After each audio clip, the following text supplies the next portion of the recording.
we're live. Okay then. We are live. Can you hear us? I think so. All right. Hey, hola, hello, konnichiwa. And all types of hellos out there in the world. Let me make my YouTube pause.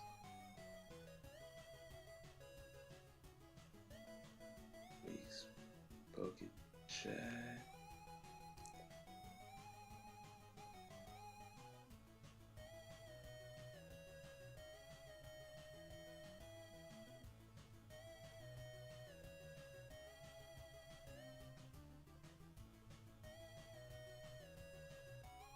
Special preview. All right, and my post is up. What's up, Coro? What it do? What it do? We kind of got a lot that we're going to talk about in this one. I know we're like the main topic is to review the movie, but I believe we're still going to do the comparisons to the other video game movies, or maybe save that. If we're gonna do if we're gonna compare it to the movies, are we gonna do it like ranking, or are we just gonna like just talk about them casually? Either or is fine. I don't mind. And then we gotta do a real quick discussion on the special preview for Rises as well. I think we should knock that out first, though. Get it out the way. Get the people in before the main topic. That's why I got set up first. So we're doing good, Coro. We're doing good. Yeah, good to hear from you. Let me pull up the titles as well so we can kind of go along with what we've seen in the preview. There we go. So next up is the truth revealed of Amethio's determination, which I mean that wasn't really one that was in the special preview, but I'm assuming whatever happens in this episode will lead to Amethio teaming up with the boat tacklers. And then after that was where heaven and earth meets, and Arrival, the paradise of Raquia. So it's like a two-parter Arrival episode. It's going to be pretty interesting to see. Then the special preview was really mostly talking the Rise and Boat Tacklers versus the Explorers, which I'm excited for that. I'm not going to lie. The preview looked good. We see Methio, Lico, Roy, and Dot fighting together. Freed, obviously. On the Explorer side, we see Spinel, Onyx, and or Rice Ball and Sandwich. I'm pretty sure we'll see the other lady too, the Medichan lady. Let me see. Is that there's four of them, right? There's Spinel, Medichan, Onyx, and yeah. So I guess it's gonna be a 4-on-4. Yeah, because like Amethio got removed. He got removed from the Explorers. Yeah, so it'll be a 4v4. That'll be pretty cool. I'm guessing maybe Free will go against Gideon until everyone else can join them, or they all just might fight Gideon together. Because it's Zygarde after all. So and Lucius is coming out too. So it'll probably just be an all-out war if anything. But I will say, I am disappointed. Like we've talked about this before, but none of the other boat tacklers seem like they're going to be here to help. Like it's quite saddening to see that we got this big group, but none of them are helping, you know? It would have been nice. It would have been nice if each of them had their own specific rival to counter with the Explorers, to be honest. Yeah, I agree. Like, it would have been nice, but I guess they I don't know. Or even so, they don't have to have their own rival, but against Zygarde, I feel like you'll need every and anything to help out with that, you know? Like, even if they get taken out quickly, at least we say they tried to help. And I get, they do need some people or somebody to at least watch the airship, but it could have been maybe just like one person. Like maybe Ludlow stays back, and then when times are dire, he even comes out. Maybe it's Mighty G. I'm like, wow. Like, But, oh well. At least we got, Lico, Roy, Dot, Freed, and Methio. Let's see. Yeah, but at some point, it's gonna get tiresome. It gets tiresome with just those three when we have a big cast. Yeah. For this future at the this season will end on episode 89. So okay, we have up to episode 86 as the title. So there's three titles that haven't been revealed yet. So I'm guessing it's gonna be like a well, let's see. 86 is the beginning of the fight. I'm pretty sure 87 and 88 will be. I'm pretty sure it'll be a three-part fight, and then maybe 89 will be whatever final episode, the resolution or whatever. Well, let's see. 86 they're fighting. Maybe 87 is where we see Lucius, and then 88 is where they fight Zygarde, and then 89 resolution. That's what I assume. All right. The only, yeah, it is unfortunate, Kiro, how the secondary monsters aren't going to be used probably. I mean, who knows? They might be used against Zygarde, kind of like how Rayquaza, but I don't know. I think Tough really was disappointed in that fight. Like they just Hatcham and Kilowattrel were cool, but it's pretty clear now that their starters are their main Pokemon that they fight with, and the others are support. Yeah, Kilowattrel carrying what's it called, Crocolar, so he could land some hits. And Hatcham was using rocks to prevent Rayquaza from moving, but they didn't actually really land too many hits.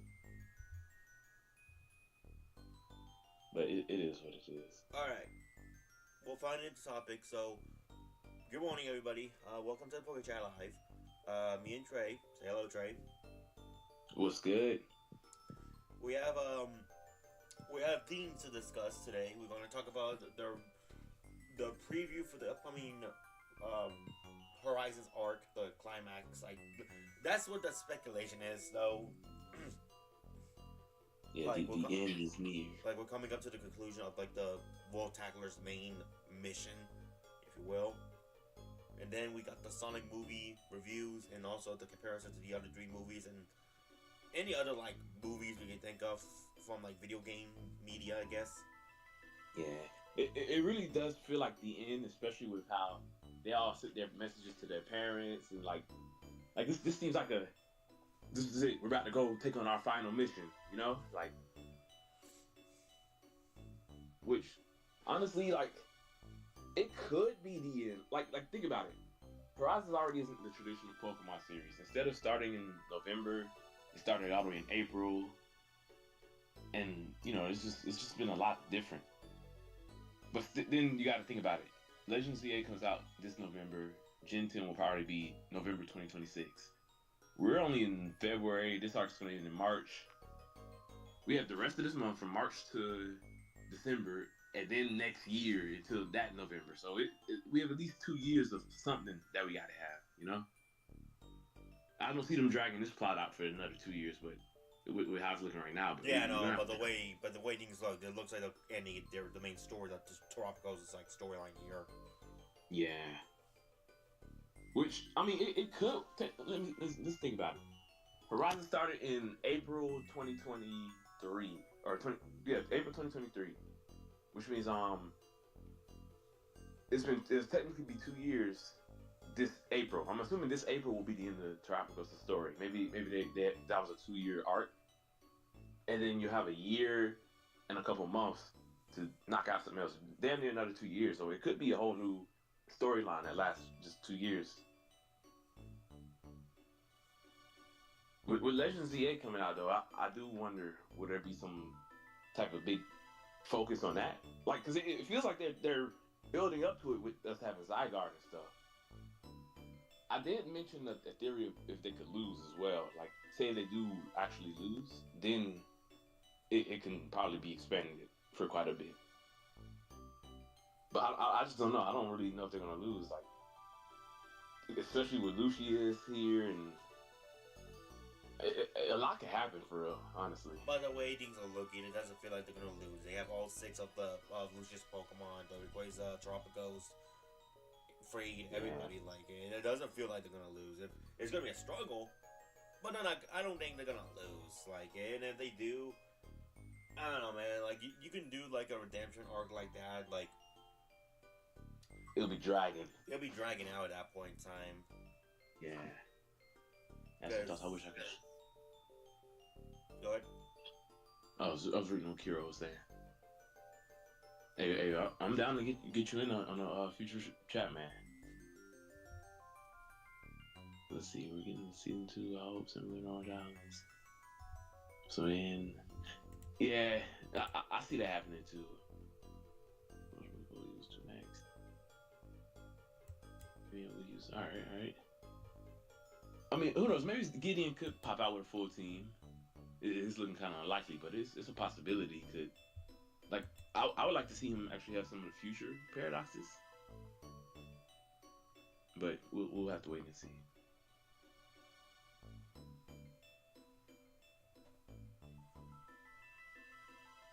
Doc, was any thoughts or?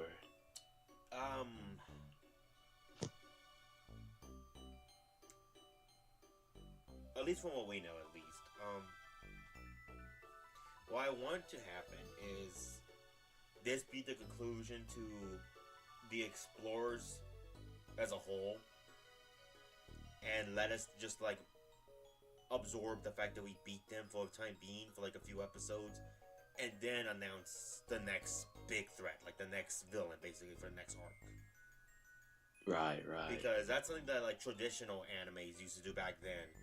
Whereas back then, rather than just having one major story, one major villain throughout the entire series as the anime as a whole, an anime would spread out villains throughout each season. For example, I'll use Yu-Gi-Oh for an example.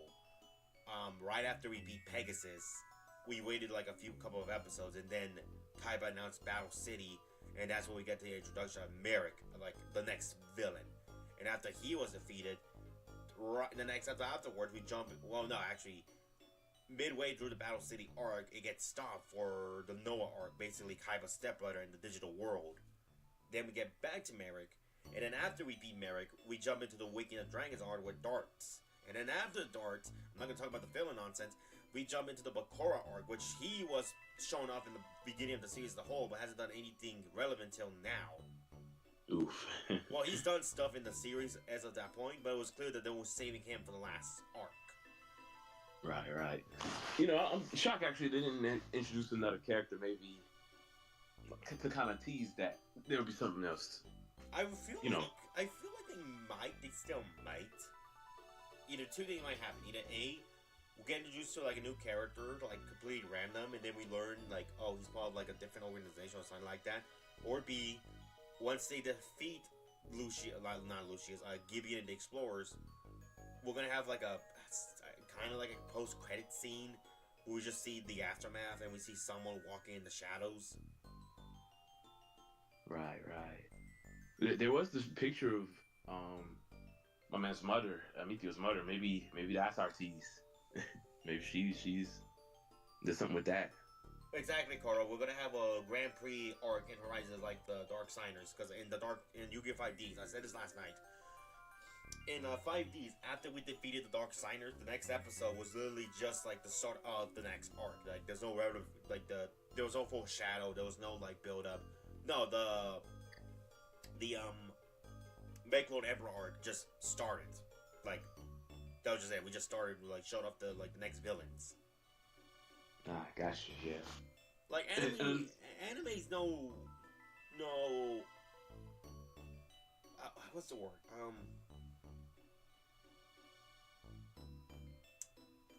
Dang it! I lost my train of thought. Like anime's like no like.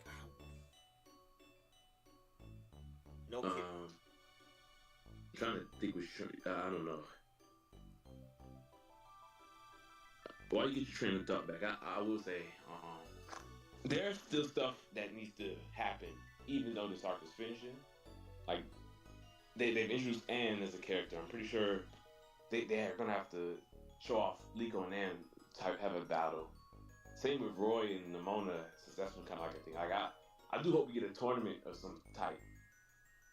Like maybe like I would not mind if they actually do kind of like a school tournament, like a district tournament, basically, where like different schools from different parts of the region get together and have like a school-wide event, basically, kind of like what thinking like high schools or middle schools even would do like sporting events. Yeah, like this is where we see the Blueberry characters. That way we can represent. Like it would be kind of cool to see like, okay, because technically Liko is technically from Indigo Academy, so she's representing Indigo. But Roy and Dot, on the other hand, attended Blueberry, like they attended like Nalanka Academy. But we have Right. we introduced Carmine and her brother, Ganon, and they're representing the Blueberry. The Blueberry, yeah, along with the Elite Four from there, Drayden, uh, all the other kids, and then there's Arvin and Penny as well that can battle with Nimona. Cole brought up an interesting point. Liko versus Lucius would be Yugi versus Atam, which I could see that happening for like the finale of this arc. To be honest, I don't know though. Ligo versus Lucius does not sound like it would pan out too good for Ligo. Like, to give you context, Trey. Atam was basically the Pharaoh. He was Yami Yugi, basically, like Big Yugi. He would take over Yugi's body whenever they're about to do a duel, because he's more skilled in that. But as the series progressed on, we saw Yugi getting better and better in dueling. And by the final duel, Yugi and Atam need to duel, so that way Atam could be put at rest. Like, he's a spirit at the end of the day, so he needs to put at rest and peace. Yeah. Maybe Liko, Roy, and Dot versus my man, because... No, I'm getting sick and tired of the whole 3v1 stuff, to be honest. Florgato and Hatcham are not taking out that damn Rayquaza alone. We just saw what happened. I mean, yeah, Terrapagos too. I mean, maybe Terrapagos beat Rayquaza then, but not her main Pokemon. I'm sorry. I wouldn't mind if they freaking like show off here he had a 7th Pokemon or something like that. Yes, Boldor. I was thinking Koraidon, but okay. I would love to see Koraidon. That is something else. We need to see Miraidon and Koraidon. We need to see. It would be very. It would be stupid if we end this show and never saw them as a whole. Even Journeys, for much shit we give them, they at least showed off Zacian and Zamazenta. Yeah. Like they showed them in the ending and everything, so it's like they do know about them, you know. They are aware of them, that they showed up during the post-credit Team Rocket Safari hunts. That's true. How unfortunate would that be if that was our only show of them, though? I'll be mad. I'll be mad. They just checked off the box. Yep. Team Rocket. Because it's like, come on, I want to see like the characterizations of freaking Koraidon, mostly Koraidon though, because I feel like Koraidon. Well, I like them both, but I always grew more to a Koraidon because I played Violet Scarlet. Yes, yeah, I like Koraidon too. Now you get Miraidon, it's a robot, but it has feelings. Yep, and even can eat sandwiches somehow. I mean, I could argue. Yeah, this is gonna get kind of dark. Most of the Paradox Pokemon I always just view as like, oh, the Pokemon, but people like gave them mechanical body parts, basically. So I mean, well, we know what happened to High Dragons. Shut up. Shut up. My man got busy. Shut up. Oh man. But the point being,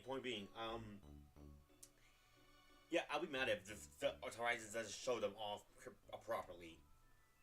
Yeah, it'll be, especially because we don't get movies anymore either. Because like that's what's so odd to me about Horizons. Like when they stopped doing the movies about the legendaries in both Sun and Moon and Journeys, they showed them off pretty early. Like Solgaleo and Renala came in the 50s, and Dashi and Zamazenta in the 40s. But like that was still technically like year 1, year 2. We're already about to be in year 3 Horizons and still nothing. Like I mean, yeah, I would argue that they, if we want to go back to traditional, they usually did that back then. Like they would save the legendaries till like year 3 at least. But we get teases. We get teases though.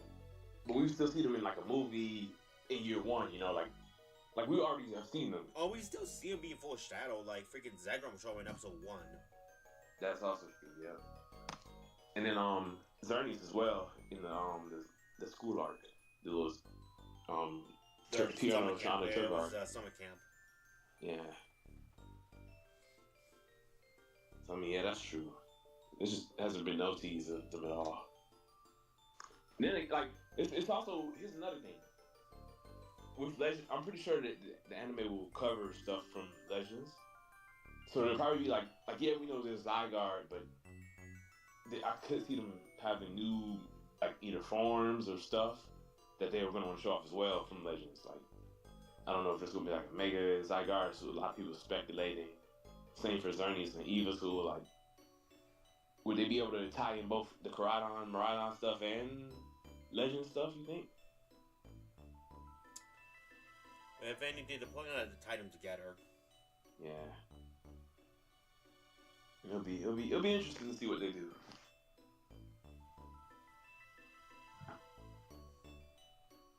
But yeah, I'm pretty much overall excited to see how this like basically the story plot ends. Especially to see what happens with the Meteor next too. That's really what I want to know. Cause I'm not gonna lie, I like the Meteor. I feel like unfortunately he got shafted.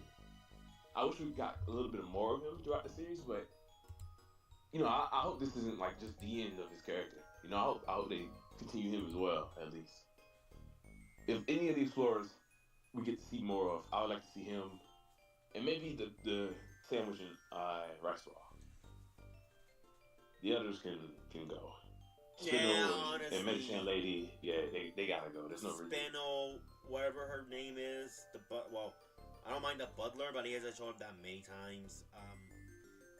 Outside of those two, it's very clear where Horizon stands with them. It's very clear that two of them are like the more serious ones, like the more like business. Yeah. And then we got freaking Team Rocket. We got Team Rocket Light Edition. Because weirdly enough, I didn't get as annoyed by Onyx and Sango nearly as much as I did with freaking Team Rocket, because they're not trying to steal Pokemon, they're not trying to steal Leak, Frogado or anything like that. They're just examining what's going on. And I want to keep everyone in mind. Sango's technically still a kid. Oh yeah. She's a hothead. She's a kid. Of course she's gonna get bored. Of course she's gonna get mad at Lee. I think one of my favorite moments, I think what made me love Sango so much, was the episode where freaking Liko got like the exclusive Wiglet snack, but she wanted it for like collection purposes. So when she asked if she can have it, Liko just opened the box and she just freaked out. And I can relate with that too. I can relate with that too, because when the Mario movie came out, I bought the Oreo Mario designs, and then I kept it for a year because I was gonna sell it on eBay or whatever, because they're gonna be rare. I knew they're gonna be rare. But then my fucking brother opened it by mistake, and I'm like, what the fuck? Ooh. Well, I might as well eat them, I guess. Money down the drain now. Hey, you say the box. No, I didn't. Trey, the box would be meaningless without the cookies. Okay. So, yeah, like that.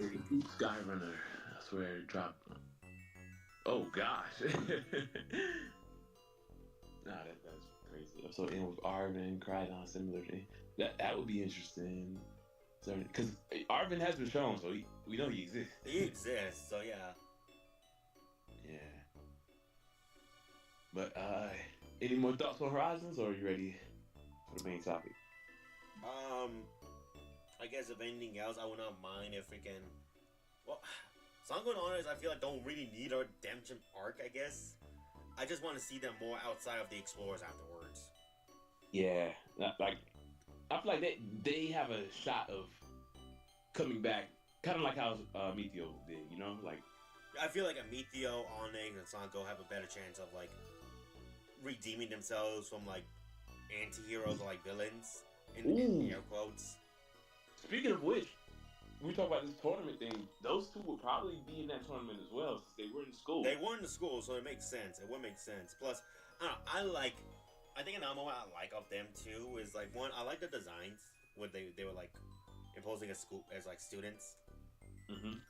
And two, I don't know. To me, Onyx and like Sango to me like I said before, I feel like they're the most redemption one. I remember the episode where fucking Dark was battling Onyx. And then freaking when like the guy with his King Gambit came up with food or something like that, Onyx like this was like, I thought we would have finished the battle. Yeah, like they're actually enjoyable characters.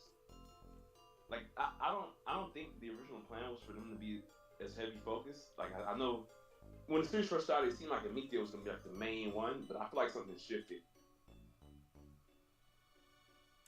I'll argue it's because what happened with Amethyst, because he's not part of he's no longer part of the mission. He got booted, so that's why Onyx and Sun go like more heavy focus now. I would have loved maybe kind of like how they did with Milan, if we had some side episodes of Amethyst just to kind of catch up and see what he's doing, you know? If you like kind of like how this next one we're about to get. Next episode we're about to get, it does feel like that. Yeah, I just wish we had kind of more throughout the series. Oh no, definitely. Like freaking any type of character L will be amazing. But hey, along with his own character, he got his own treatments. Yep. And then he got fucking shafted for overhyped character.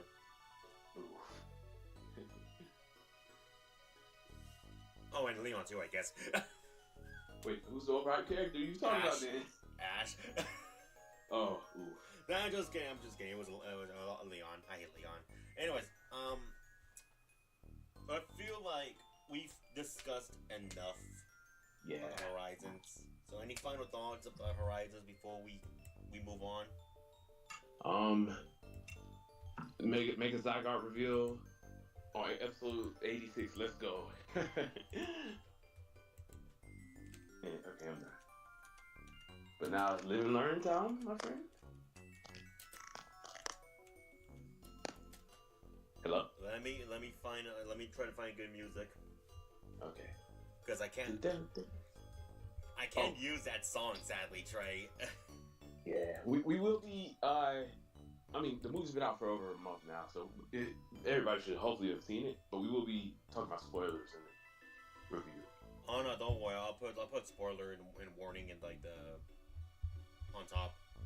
Yeah. When I get started, it's out on digital. It's been out in theaters for over a month, so yeah, it's free game. Long story short, if you haven't seen it, don't blame us. Yep. But yeah. Trey, what's a good Sonic OST?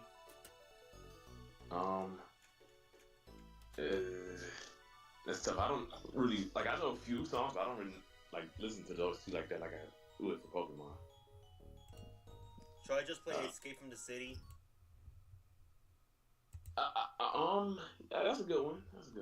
Oh, do you think I might get copyrighted for that one? That's what I'm saying. I don't really know. I've never really dealt with Sonic music on YouTube, so. I'll try and be careful. I only played like the traditional ones. Okay, gotcha. Since I feel like no one's gonna get mad at me if I just play like the background music itself, not like with real. If I play with lyrics, then that's an issue. I feel like. Yeah, because there's literally something going on now with Live and Learn creator kind of suing Sega, I think, for that song because it is a mess. But wait. They didn't. Wait, are they not allowed to? Were they not allowed to play it in the movie or? I gotta find the article, but it was something that I saw where it was like the guy who made Live and Learn was I don't know if he was suing or it was a mess basically. That's why I was like, yeah, don't use that song. Definitely don't use that song. Cause I was gonna say I did like Live and Learn in the movie. Like it got hyped. Yeah, it was dope. Yeah, it's definitely dope. Let's see, Devin, Power Scaling his crew. Oh yeah. We were I've already gave my takes on the power scaling in that series.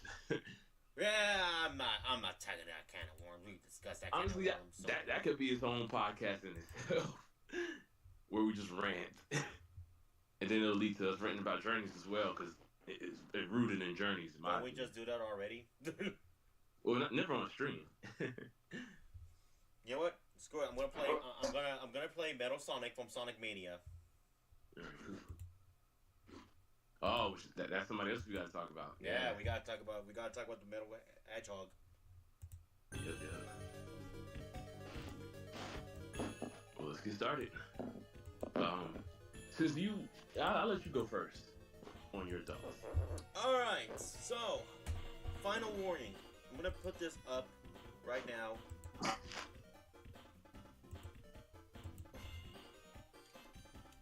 Live and learn.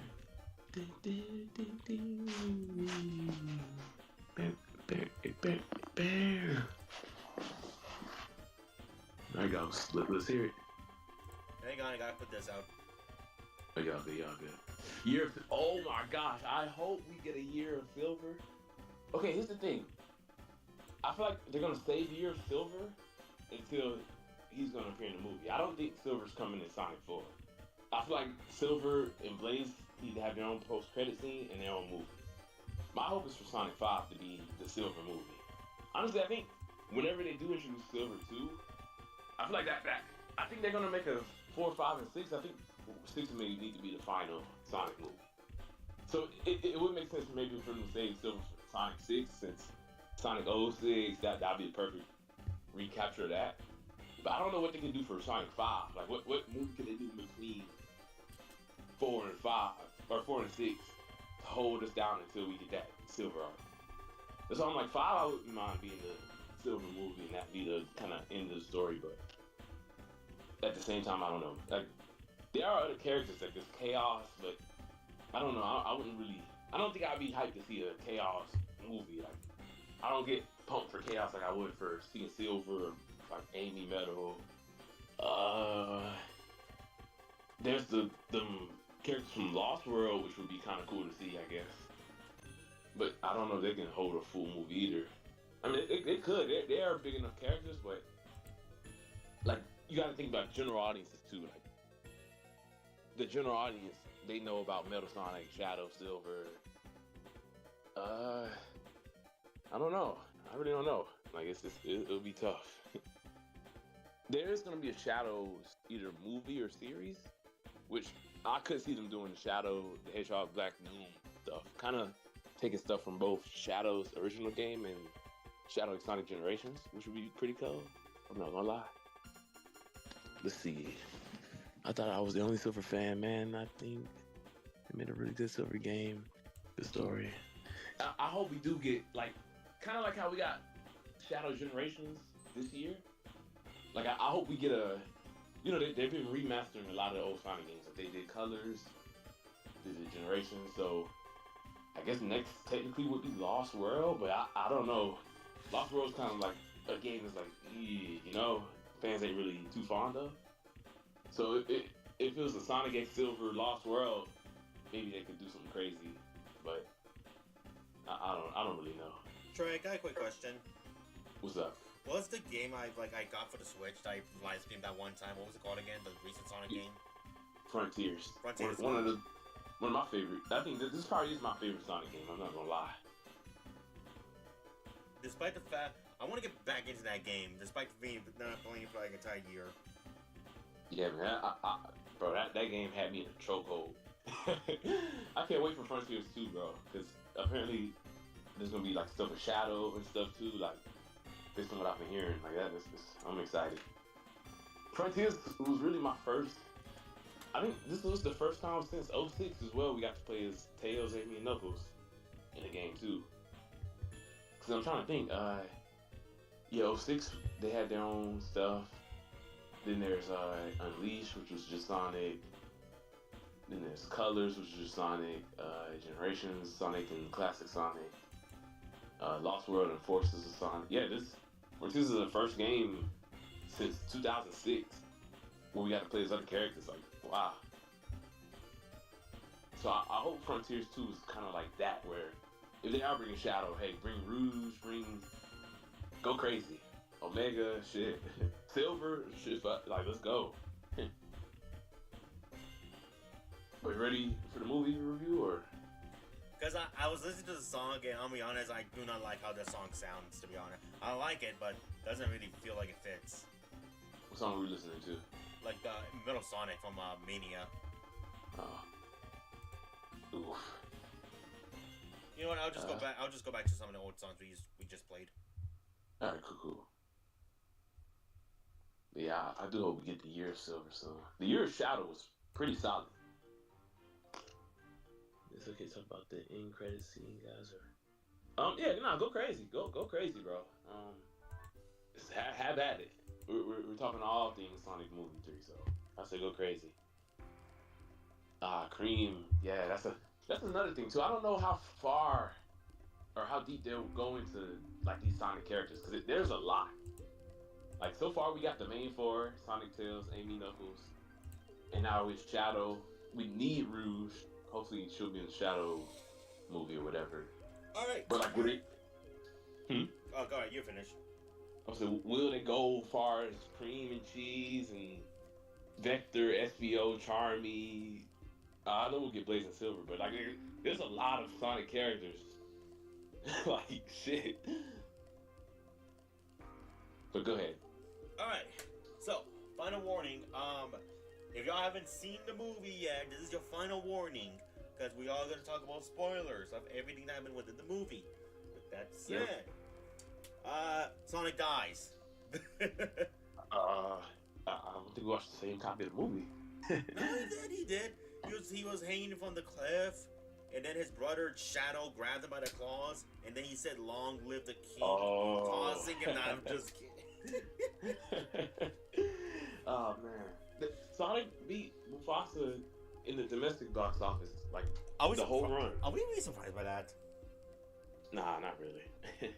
Now Mufasa didn't win worldwide. What? Yeah. Wait, what? Yeah, worldwide Mufasa I think won, but here in the United States, Sonic won the whole run. What idiot in a different country said Mufasa was better? I mean, Disney is just the tower, man. It's really, Disney's everywhere. Yeah, but at least Sonic told a better story than them. Yeah. Which I wouldn't mind actually talking about Mufasa on here too. Oh, we'll save that when we bitch about the freaking live actions. Oof. Because believe me, that's a whole can of worms on its own. Because actually, let me ask you this straight: what was your movie experience when you first saw the movie? Sonic or Mufasa? Sonic, Sonic, the Hedgehog. Oh, I'm not gonna lie. Bro, my favorite part of I went through a lot of emotions. I ain't gonna lie. Like when Tom got punched, like I thought it was over for him. Like I'm not gonna lie. I did not expect to see like Sonic rage out like he did in this movie, bro. Like I actually was genuinely worried. Like for a second, I thought he was gonna fight Knuckles. It's like, bro, are we gonna get a fight between them again mid-movie? Like it was really an experience, bro. Seeing Super Sonic and Super Shadow was dope, especially the scene where he tackles them through the arc or through the spaceship or whatever, bro. I was like, golly, the punch to the moon, bro. Like we was in that theater, like geeking. I'm not gonna hold you. I saw it opening weekend too, so it was really a nice experience. Like the crowd, there were people in there like that was geek, especially for the post-credit scene. But what shocked me the most, Metal didn't get as loud of an applause as Amy. Like when I tell you, when Amy got revealed, bro, when Metal showed up, people was like, "Oh, Metal." When Amy showed up, bro, people started clapping. I was like, "Oh shoot!" Like we've been waiting for her though, so it makes sense. Did you go watch the movie by yourself, or did you go with friends? No, it was 4 of us. It was me and 3 other guys. Oh, okay, just out of curiosity. Like, yeah. Okay. Let's talk about the Metal thing real quick. I feel like the people reason like that. I feel like many here honestly like that was like because I was watching like live audience reactions a few days ago. Yeah, I noticed like a lot of people weren't really as hype as Shadow as I was. I'm like, Metal. I'm like, it's Metal, like Metal. Then I stopped to think real quick. Okay, realistically, right after Shadow, ideally the next villain, I guess you want to say, would be technically Metal. See, here's my thing though. Like, even I felt that way before Sonic Movie 2 came out. I don't know if y'all remember we was talking. And I was like, who would be next? Like, I was saying like, I think Metal should have came before Shadow because, in my opinion, I don't know. I mean, yeah, Metal's a big character, but I feel like Shadow is more hype of a character that we want to see Sonic fighting than Metal, in my opinion. But then again, there are, Metal is a classic. Metal's been around. He's a classic. He's been around. He's like one of the. I would argue he's like one of the big 3 villains Sonic usually takes on, like Eggman, Shadow, and then Metal. Metal is literally just Sonic, but Eggman took his one of his quills and implemented them into Metal. Yeah. Which, I mean, based on how this movie ended, I don't really know if... We don't know if freaking Eggman can survive that explosion. I would hope he didn't, because I like his final farewell to his assistant. I liked it too, but I think it's gonna be hard to keep these movies going without an Eggman. You know, because Eggman is literally in every Sonic game. Like every Sonic story has an Eggman. Like, yeah, there are characters like he's not always the main antagonist. Like I said, Lost World had the those 5 villains, Zavok and his crew. But still, even Eggman was like there. Like they ended up teaming up in that movie. And even like Frontiers, the game you're playing. Oh no, I won't say you. I won't say that one. Never. Yeah, I'm still playing that game despite I haven't touched it in a year. Yeah. I'll get back into it. I'll get back and I'll probably live stream it soon. Like I'll live stream it again on Twitch because like that's what I was going to begin with. Gotcha. I think what happened with me with Sonic Frontiers is like when my computer was acting up again. Because I saw there was one time when I was like, we were starting live streaming consistently last year. When it started acting up again, I'm like, I don't want to play this game without live streaming it because I felt like I started this. I should finish it on stream. But I never got back into it because of the computer nonsense. But it looks like we should be back now again, though. Man, that's a bet. Man, you gonna make me want to pick up Frontiers again. I mean, you can join me. You can join me with the gameplay. Bet. Like, bro, I love that game. I just need to set everything up with my freaking Elgato again. But anyways, back to the movie. So my theater reaction.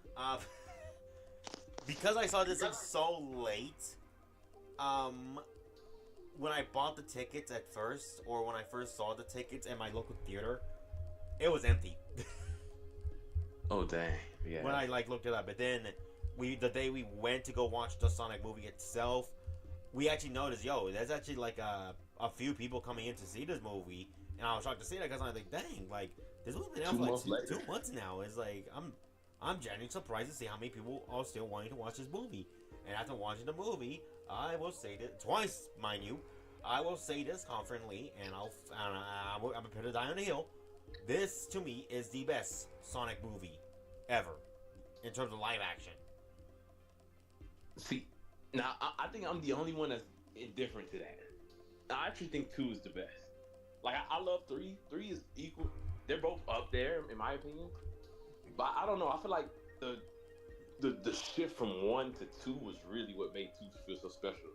Because 1 played it so safe. I was like, okay, it's cool. But 2, they went all out. Like, don't get me wrong, they went all out in 3 too. But I just feel like I think my personal enjoyment from 2 is what got me feeling like 2 is better. Like 3 is overall probably the better movie, but I think I have more personal attachments to 2. So wait, I know we're not gonna get into it like right now, but I am curious. What makes 2 to you better than 3 out of curiosity? Like, Okay, well, here's one thing. Like, this one issue I did have with 3, and to be fair, and they needed to show it.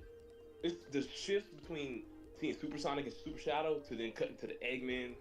Like, I don't know. I just wanted to just stay in that moment. I feel like what 2 did good was they progress. Like, there wasn't too many like cuts like that where the story just progressed perfectly. Which, yeah, the Eggmans are a part of the story. We needed to see them, but with how hyped Sonic and Super Sonic and Shadow was, to just going to 2 guys fighting, like I don't know. I didn't like that portion.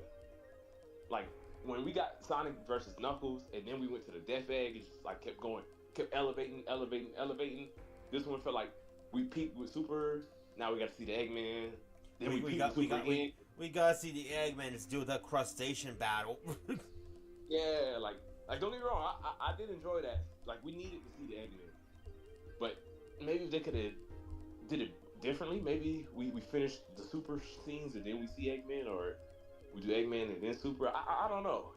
That was just one kind of issue I did have. But overall, I do think they're both like equally as good. All right, good stuff. One thing I will say about this movie, they jumped up to a plot fast, which ironic, Sonic. But I'm just saying, in like the first 2 movies, it took us a little bit to get to the plot itself, like a little bit. And that's only because we're getting introduced like the characters all over again. Like in Sonic 2, it's shown that like Sonic's trying to be a hero, but he doesn't know how to be a hero. but after that time, he's home alone because the Tom and like Maddie are at a wedding, so he's just out vibing. He's just vibing, and then the plot happens. Here is like, yeah, it's the anniversary of when you first arrived to like Earth, and he talks about Longclaw, and then when they're having s'mores, then the plot begins. I'm like, damn, it's like the first 10 minutes. Yeah, which this movie is also shorter than 2, so I think that's kind of the reason why. By how much? 30 minutes. Oh God. Yeah. 2 is 2 hours. This is an hour 30. So honestly, I kind of see why. Cause I'm not gonna lie. When I was watching the movie Sonic 2, I was dozing off a bit. Oh man, really? I don't know what was up with me that day when we go see it. I think I was just really, I think I was just too tired from like work the day prior, probably. Because I think around that time, I think on that day, I did have to sit to my friends and said, yo, I need to stop to get Red Bull real quick, otherwise I'm gonna pass out. Gotcha. Oh no, wait, I think that was like, I don't know.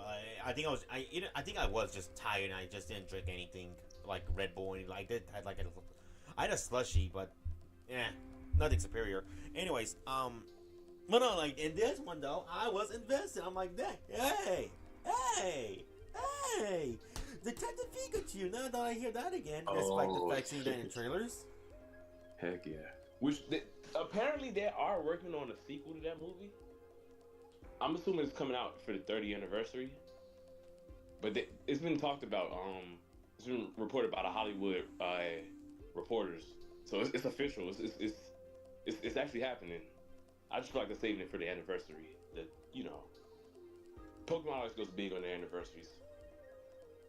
So if that's the case, then is it really gonna be a continuation from Detective Pikachu? Yeah, apparently it's called The Great Detective Pikachu. So it is about Detective Pikachu. I don't know how the hell they're gonna do that with, how the last one ended, but we'll see. Listen, so long as I can get freaking Ryan Reynolds as Pikachu again, I'm happy.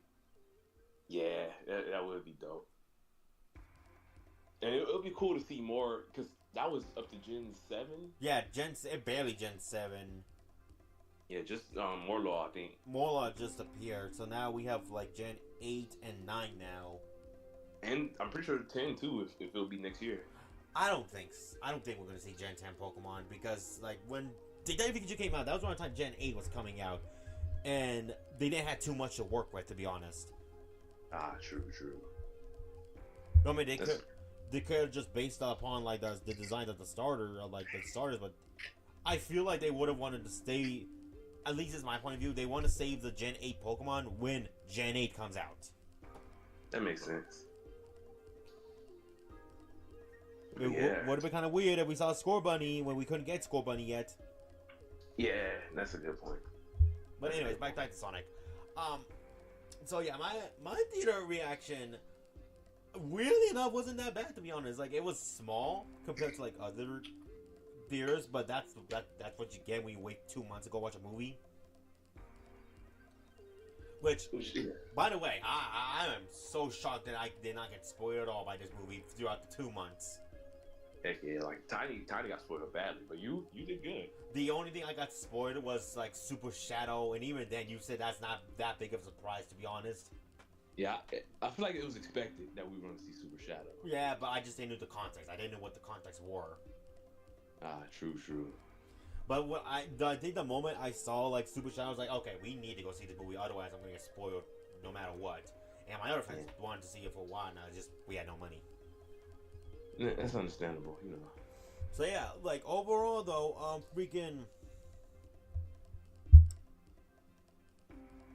I think one of my favorite like side moments from the movie was a little slide. When Shadow did the Akira slide on the fucking skyscraper, I'm like, out of all Akira references, that is probably the most badass one ever. Leave it to Shadow to do that. Hell yeah, bro. I'm not gonna lie, I was like amazed watching that. Now he's one for Akira slides. Now, this is something I will say that I feel like could have helped if we had the movie a bit longer. Mm-hmm. I feel like had we had like the 30 minutes or even 20 minutes, I would have liked for them to have done like a prologue to Shadow before the movie started. Oh, yeah. Rather than just flashbacks about the Maria stuff. I can kind of get it. And I mentioned this to you before, but you did make a good point. Technically, our prologue was the Shadow Generations game. Technically, if you think about it. But that's bad. That's bad if you didn't play the games.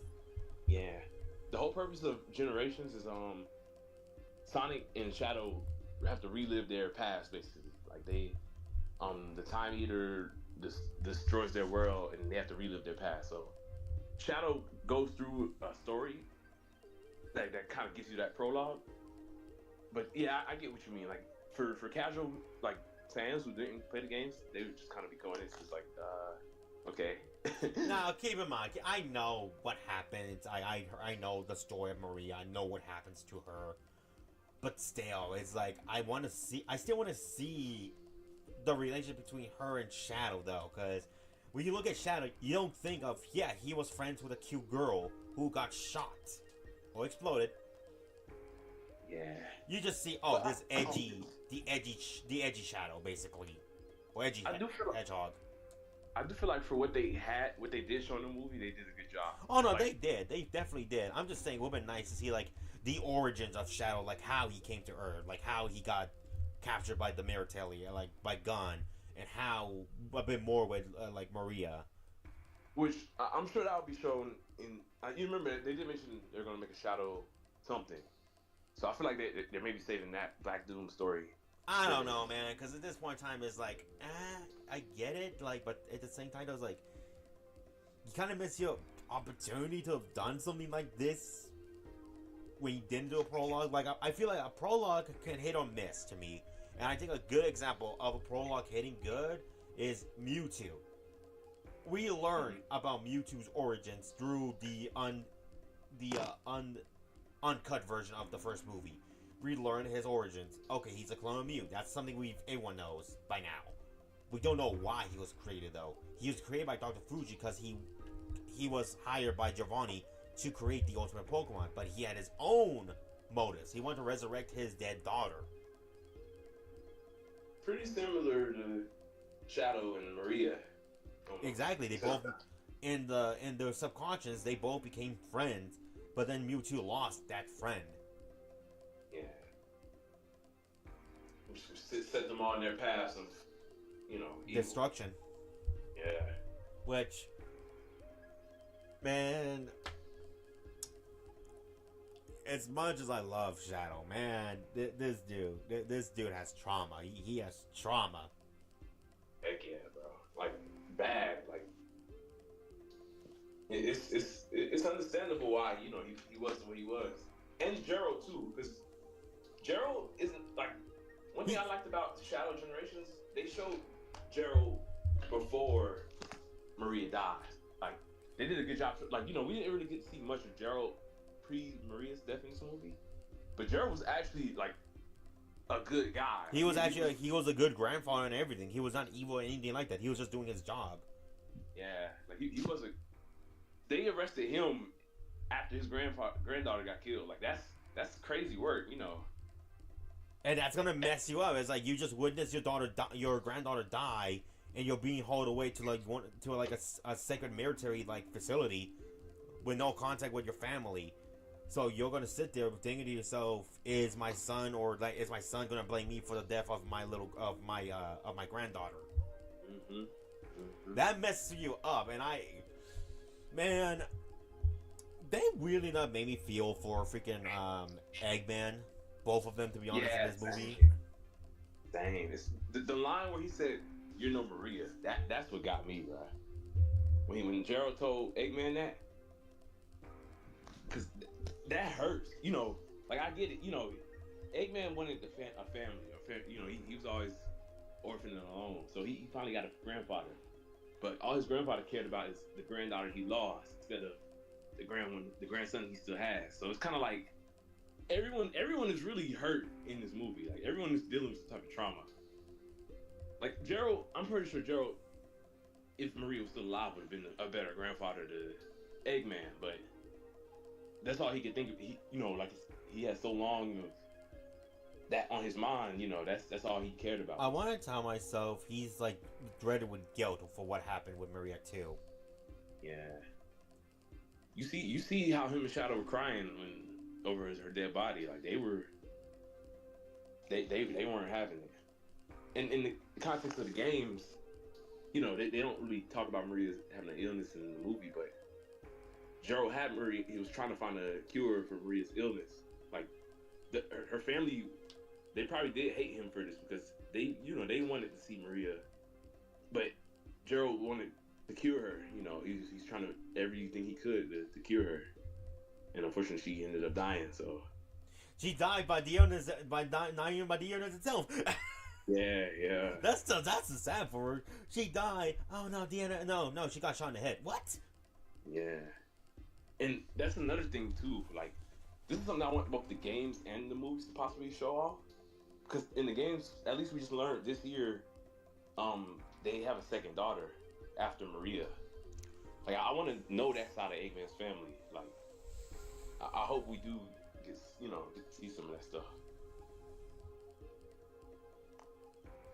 Now, and this is what I will say. This is why I wanted that prologue with Shadow and a bit more with Maria, because I want to know more about Maria. That's the downside. I wanted to know more about her beforehand.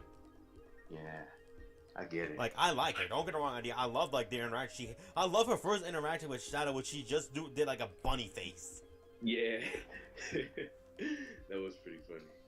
Like, that's something I like. It's like Maria was that one person to open up to Shadow, like to open Shadow up to his heart. Yeah.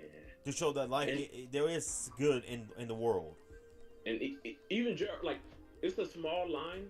It's a blink you miss it, but I like how Gerald, when he comes to get Shadow and Maria, he says kids, like referring to both of them. So he does say that. He said kids. He doesn't say Maria. He just says kids. Like he took in Shadow as his own. Like it shows like they had a family, they were. And man, I can only imagine the rage they both felt when they lost Maria to the Meritage of the gun.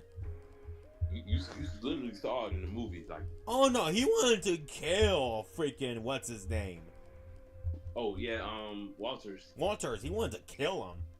Which I'm not gonna lie, I'm upset that there was no Olive Garden joke with Walters in this movie.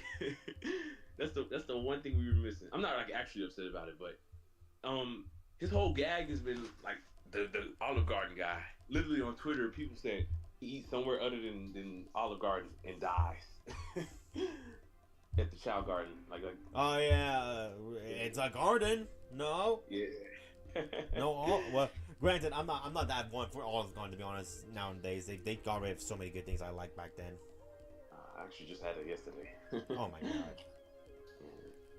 Well, actually, no.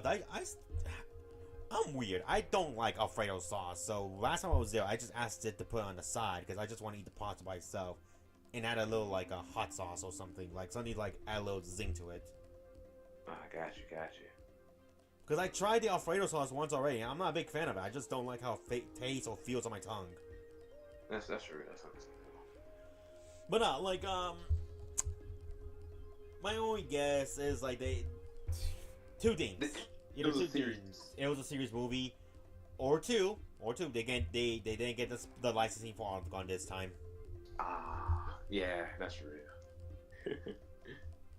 I'm surprised there isn't any fucking promos with Sonic and Olive Garden, to be honest.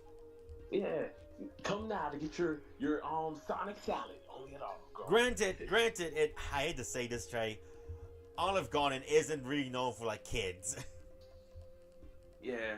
It's like high class dining, basically. It's good dining, though. Don't get the wrong idea, but it's like they're not like kids aren't like the main. They have kids menus. Keep that in mind. I'm just saying like Olive Garden is like more like fine dining, I guess. That's why. This just in. Sonic Movie 3 just passed Detective Pikachu to become the second highest grossing video game film ever at 450 million and counting. Wow. So Detective Pikachu was originally number 2, or it was originally number 1. Then Mario came out and beat it out, made $1 billion, and now Sonic just beat DP as not the number 2 spot. There's no way it's beating Mario though. Like Mario made $1 billion. that's a huge accomplishment right there. Despite the fact I feel like Sonic's a better movie than Mario. I agree. But Nintendo, they got that power, so. I mean, I still find funny though. How two of the biggest video game icons that saved video game as a whole back in the 80s now have two of the best movies ever in terms of video games. The number 1 and 2 spot for the best. That's pretty cool. Like, man, and Pokemon right at 3, so honestly that's all major. That's the main three, if you ask me. Those are the main threes. Yeah. Now it makes me really want to get that crossover now. Super Smash. Like, people are like, well, Sonic's live action, and I showed you and Tiny this, but there's an animated live action show called Drone Home that they made. I feel like they can use that style to kind of merge that in the Mario world. Like I can see that Sonic and Mario in the same vicinity or in the same scene. What about Pikachu though? Cause yeah, I don't know. Would they use a Detective Pikachu Ryan Reynolds or? I don't know. It's. You know what? I would not mind if they do this. Like, just get a different Pikachu, but still have it voiced by Ryan Reynolds. Yeah. I don't know, Ryan Reynolds. Weirdly enough, I'm weird. I usually like the cutesy voices that people would give Pikachu because it's a cute mouse. In the end of the day, but Ryan Reynolds, like, really enough, maybe we appreciate like more muscular, like a manly, or like not manly, but like male voicing Pikachu's now.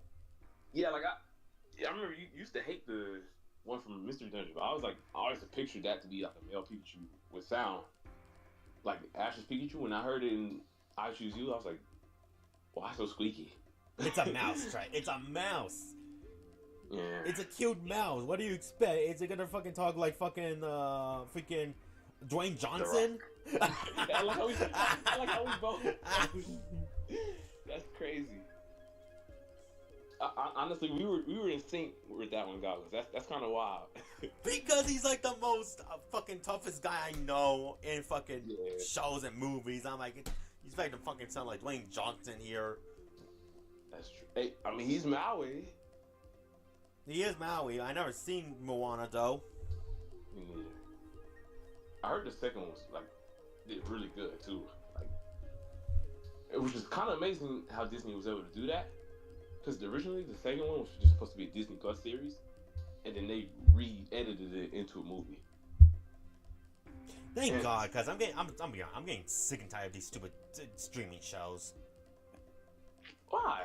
Because it's like, okay, a movie I can get by. It's like, okay, 2 hours of my time, that's fine. A show, though, really? You expect me to like sit down for like an entire 10 episodes? Like, I barely have time to watch fucking one movie. I don't mind series of like certain things, because like a movie is, you just sit down for the 2 hours, but something that you can watch over a week, I feel like it's also cool too. It's more content. Like, yeah, but at the same time though, more content, less budget. In the same time, like I said though, Trey, I don't have the luxuries of watching things weekly by weekly as much as I used to now. Right. That's fair. So now it feels like a chore now, and that's why I'm not watching most of the Marvel stuff. Oof. Thankfully though, speaking of which, I'm glad I didn't have to see Knuckles for this thing. The only thing that would have helped out is to understand the relationship between Knuckles and Wade. Wade. But Wade didn't even have a big role. Like, honestly, I was shocked. I heard somebody on Twitter said Wade literally had a damn near standing ovation when he appeared on screen. And I'm like, that's crazy to me that the Knuckles series made him that popular of a character. Well, because Wade, like when Wade was so heavily focused on Knuckles, I was like, oh, he's gonna be like a star in the third movie. But no, he had like 5 minutes. He had 5 minutes, but it's very clear that 5 minutes was important because Knuckles trusted him with the Chaos Emerald. Yeah. Granted, he was using it as a fucking hockey puck, but regardless, that's Wade for you. Wade to me feels like he's that comic relief character that you want to get annoyed by, but you can't help but just feel charmed by him. Yeah, definitely. Like he does have his own charm So, And like, yeah. freaking what was I gonna say next? The I guess we could talk about this real quick. How do we feel about the comedy in this movie? Like, it's a Sonic movie, and I'll argue this is the most serious Sonic movie, but they still had fun with the jokes they did. Yeah, definitely. I'm still sitting on Olive Garden, but the jokes that we did get were pretty cool. Like, I enjoyed the scenes of Eggman and his grandfather like catching up on time, because I remember in the trailers when you see the Christmas one, like they kept showing that one. I'm just like, how the hell is this gonna be in the movie? What is this? And This makes no sense at all. and then you watch the movie and see the VR set. I'm like, oh, like honestly, that was one of the, if out of all the plot twists in the movie, that was the biggest one. I will say this though, I did like that. That to me did felt wholesome at some point. Like it did felt wholesome. Though you can't help but think of, is he doing this for Eggman, or is he doing this as a remembrance for Maria? Because I wanna tell myself this is the stuff he used to do for Maria when she was alive. That might be the case, you know. Well, at least not as violently, because the freaking flamethrower for the candles and. Oh hell no, hell no, hell no! But more or less, like it's like gentle stuff. It's like you can tell like where the wholesomeness started and where his madness begins. Yeah. And I feel like I said, the most wholesome thing he did was dress up as Santa. Because I feel like every parent out there who has a kid and celebrates Christmas would one day either A, themselves will dress up as Santa, or B, have one of their like friends or colleagues just dress up as Santa. I mean, hell, I talked about this with my friends. One of them said when I have my kids, they'll dress up as Santa for them because they want me to be there with them when they see Santa. That's cool. And I'm like, no, yeah, I want that. I want that to happen. Yeah, like I love seeing videos where parents get one of their family members to dress up as Spider-Man for their birthday, and like they come and take pictures with them. I don't know if you've seen videos like that before. Something like that. I've seen something like that. Yeah. Oh no, I would be hilarious if someone dressed up as Deadpool. Oh man, yeah, that would be funny. Man. I'm sorry, I love Deadpool, but he is not kid appropriate. Oh yeah, not at all, not at all. Begs the question: what kid is watching Deadpool? I feel like out of all of them, 3 may be the safest one for a kid to watch. You sure about that? Never mind. You sure about that? No.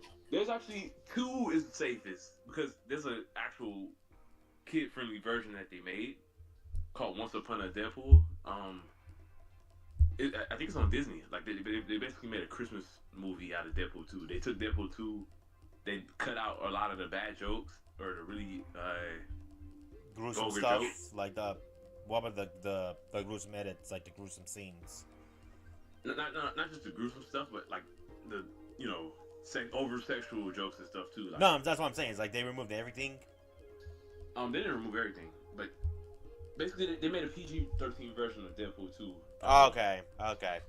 Basically, it's a Christmas movie where Deadpool is like telling the story of 2 to this guy. Like he's basically reading them a Christmas bedtime story, but he changes stuff up in the movie, like to make it kid friendly. Like he doesn't swear as much. Like it was actually pretty cool how they did this.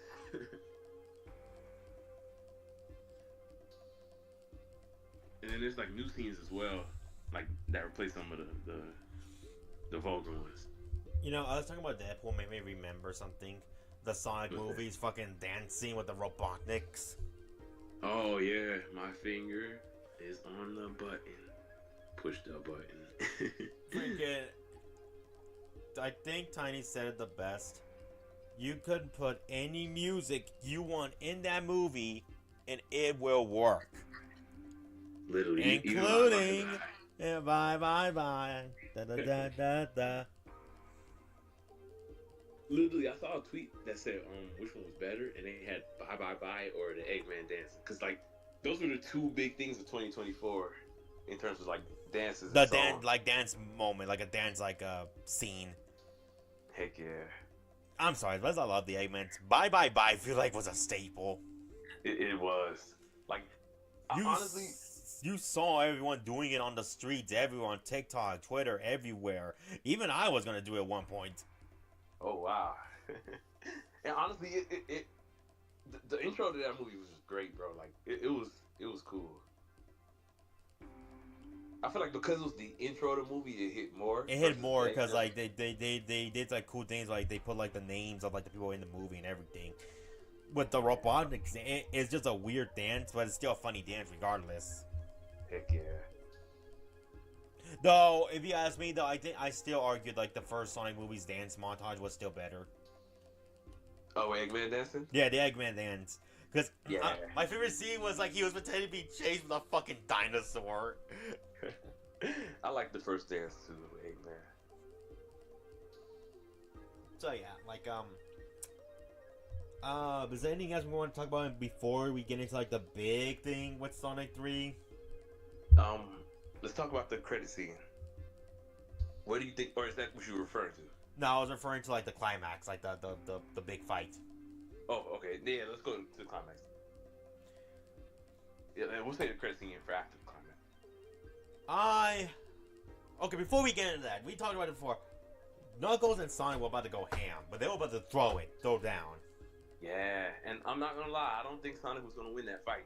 He wasn't. He was not gonna win that fight. I think what saved him though, like, okay, obviously Tom got hurt. He got severely hurt because of it, and I was so confused by what the expression Manny gave to Sonic and the others. Like, I was like, is she mad at them? Is she like regretting? Like, what's the expression? I don't. What do you I don't feel? think he's upset at, cause I don't know. I looked at it like they're basically like her kids, and they have to see their father like this. Like I don't know. I looked at it like a mother word for her kids, basically. Yeah. Which, okay, that's more wholesome, because my mindset was like, damn, she could have just owned them? No. Because, like, I think one thing I will say this, though. We didn't see too much of Maddie and freaking Donut Lord. Yeah, the reason, it makes sense, though. I told you about it. They filmed the movie. This was during the strike. Yeah. So they were able to film all the animal character scenes because they weren't real actors. And I feel like because of that, they probably put in more of the animal character than normal. Which I don't mind. It's a Sonic movie. I want to see Sonic and the others. But I will say this, though. The times they are on screen are debatably the best scenes ever. Because I like the scene where, like, when they get back, before they got back home. It's just Maddie and Tom, like, showing up. They have all sorts of new hobbies here and there. The puppet. I was just like, the puppet. I love the line the puppet said. With fucking... I told him to get rid of you. I was like, oh, shit.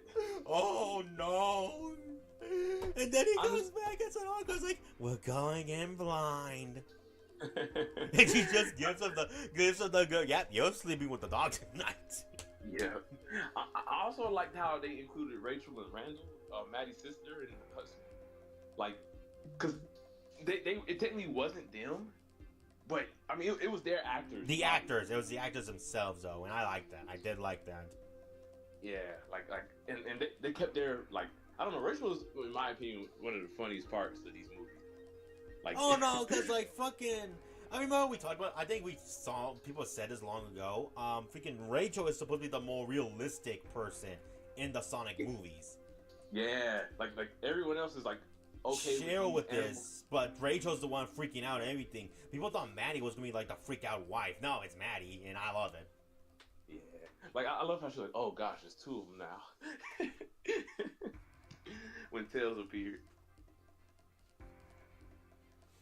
And I guess, you know, this was a nice follow-up to the wedding. Because remember, that whole scene happened. Like, technically, they are married now. Okay, yeah.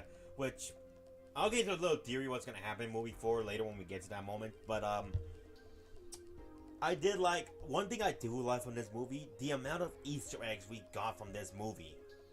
Oh, yeah. Really all of them, though. Like... Yeah, but I feel like this movie in particular, I saw so many Easter eggs the most, to be honest. Yeah, I love when he's doing his little victory dance.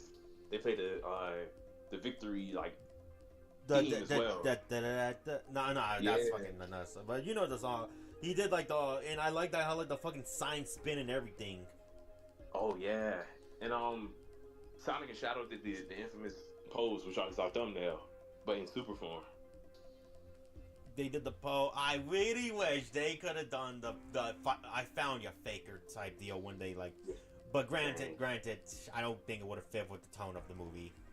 No, I don't think it was the tone. The reason that Sonic says I found you faker is because Sonic is being like in the original story. Sonic is being accused of these crimes that Shadow's causing. Oh, okay. And so everyone thinks it's Sonic, but it's Shadow. So he calls him a faker because he's like it's not actually me. But here, it's pretty clear everyone knows Sonic's the good guy. So there's no real reason for him to call him a faker. But they do acknowledge they look alike. Hell, I thought they were brothers. Yeah, a lot of people do. Even in Sonic Prime, the show that came out in 2023, he's like, I know what you're thinking. Sonic is a twin brother. No, it's Shadow. He gives the explanation. So it's clear a lot of people think they're brothers. I like the scene. Back to the Easter eggs. I liked when like the breakdown scene where like they get back home, talk about what they're gonna do when they get to London to like break in. I like the detail where Maddie like literally plays Sonic Mania. Oh yeah. Because we see the sprites of like Sonic, Shadow, and Sonic, Knuckles, and Tails, and I'm like, yes, yeah, let's do it, man. Yeah. Honestly, that was a dope moment. It's like small scenes like these help a movie a lot because you know the dedication the film has. Like the directors, the writers, the producers, they put a lot of effort to make sure, yeah, this is a Sonic movie. We're gonna put Sonic stuff everywhere. Like the true Sonic fans will get it the first or second go around, and casuals, when they bring it up, they're gonna catch it when they see it again. Definitely, especially since one of the producers on this movie was the same person who created the Shadow the Hedgehog game. Oh, there we go. Yeah, so Shadow was in the best hands possible. And to think, I want to point this out. We came a long way. Oh. A very long way. Yeah. Let me just get him out. Oh gosh. Ugly Sonic. And even he had his moment to shine in Chip and Dale. The fact that they had fun with that is hilarious. I love it. Facts. Like, I love when companies can own up to their mistakes. Like, oh hell yeah! Like freaking Paramount Plus acknowledged their mistake, so now we rip on it, and I like that. Like they're cool with it because like they yeah, no, we screwed up. We'll have fun with this. Like keep in mind, everyone. I want everyone to remind ourselves that so long as like everyone is aware of the joke, it's fine. But if it gets too much, then it comes to a point where we do need to stop. But like I said, we came a long way from this thing, Trey. Yeah. Meow. Like, I remember I saw like this cartoon version of it where freaking Sonic was like animated, but like he was animated kind of wacky. I'm sharing stream on Discord, by the way, so you can see what I'm showing off. Yeah. Oh yeah, I see it on. I got the stream pulled up too. Yeah, you can tell we came a long way from that. Most definitely. And now I can get rid of it. Yeah. Good. I can imagine this thing in super form. Oh. I think we'll be riots. We'll be riots in the theaters. If they kept up with that first movie, we would literally not have. We would not have this tier of a movie. Heck yeah. And that's something I appreciate with Paramount Plus and everyone who worked on this. Is like, I think what really drove this is the fact that like, yeah, we've had enough of bad live action movies of like media as a whole. Whether it's anime, video games, comic books, manga, whatever you have it. We were fed up with it. Yeah, most definitely. And to see the fact that we were able to fix Sonic like this definitely shows, yeah. Um, Listen to the fans sometimes, you know. you gotta listen to the fans, so that because that's the people you're trying to please.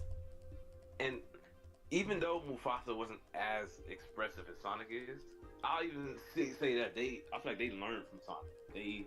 Because Mufasa, I'll admit, they did a much better job with their characters being expressive than the first Lion King.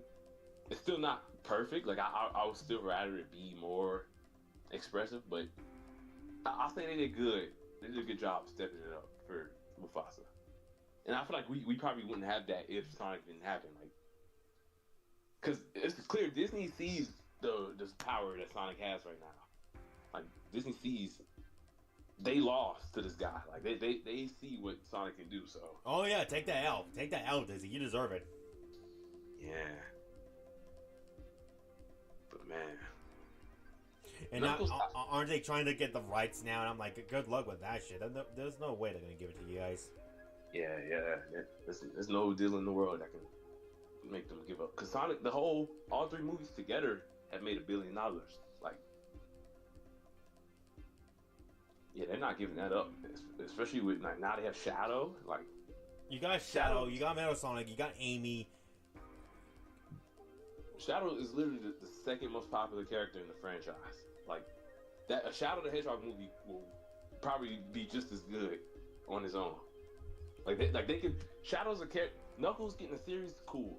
Shadow, I can see making a movie and actually doing extremely well because he's just that guy. Like,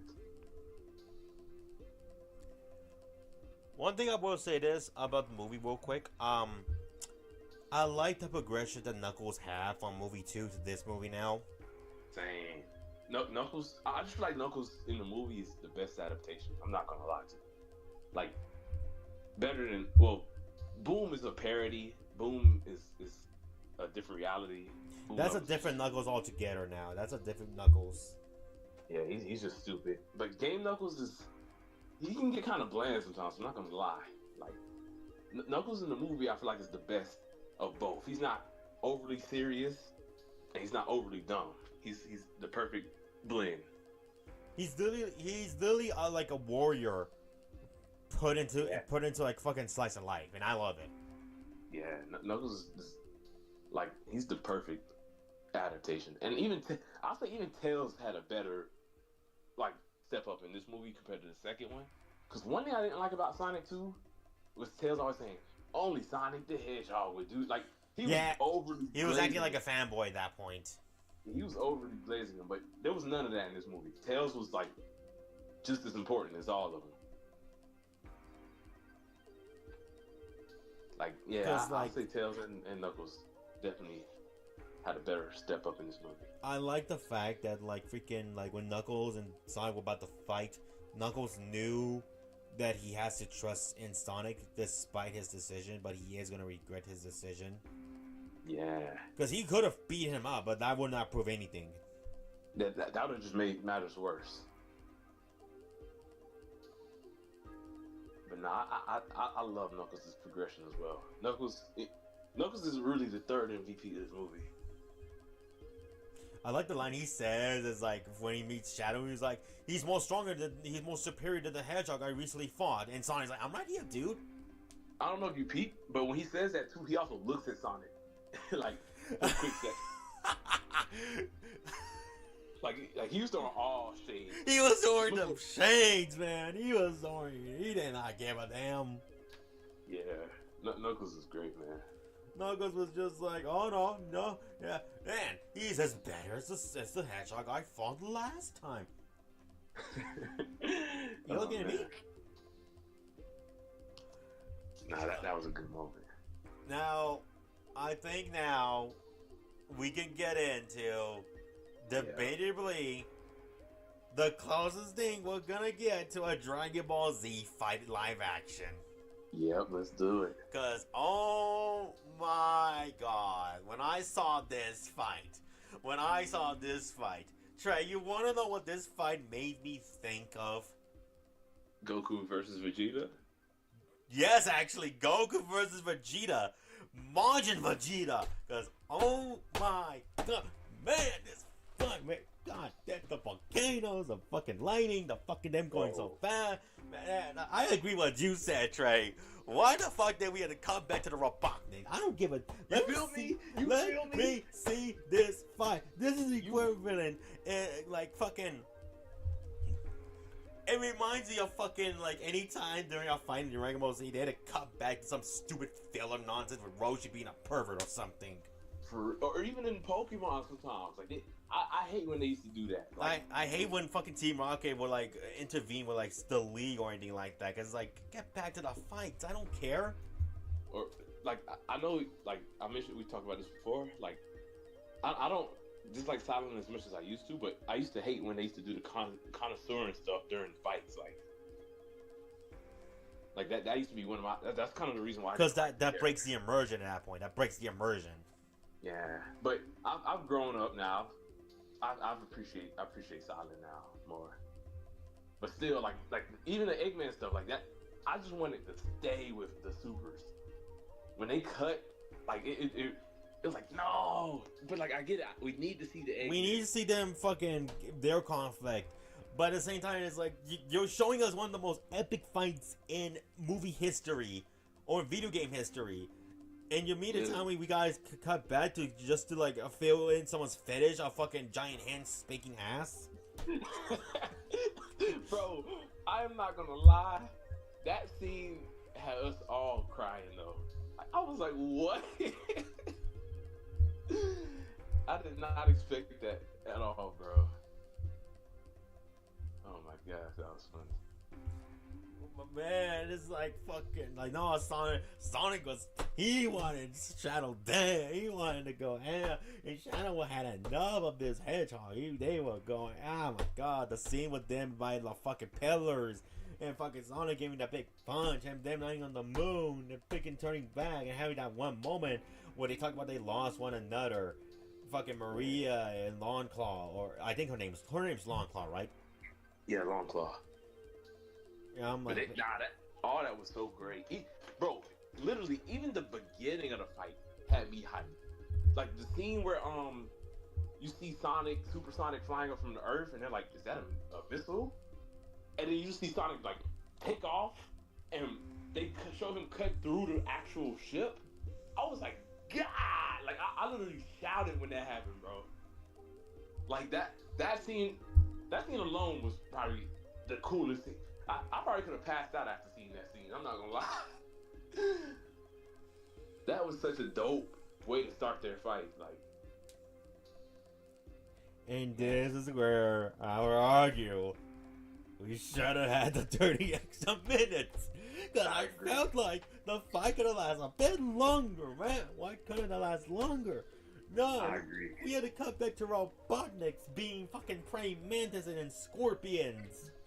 Yeah. Building the fence. A fence, not the fence. A fence. Yeah, man. The Eggman, it broke the like. I'm not upset at it because like I did enjoy the Eggman, but man, if we got to just stay with that fight longer, bro, it would have been chef. Now I get what they're trying to do. They were going with like, well, this fight was happening, this fight was happening, and it's like I guess it's supposed to be like a parallel.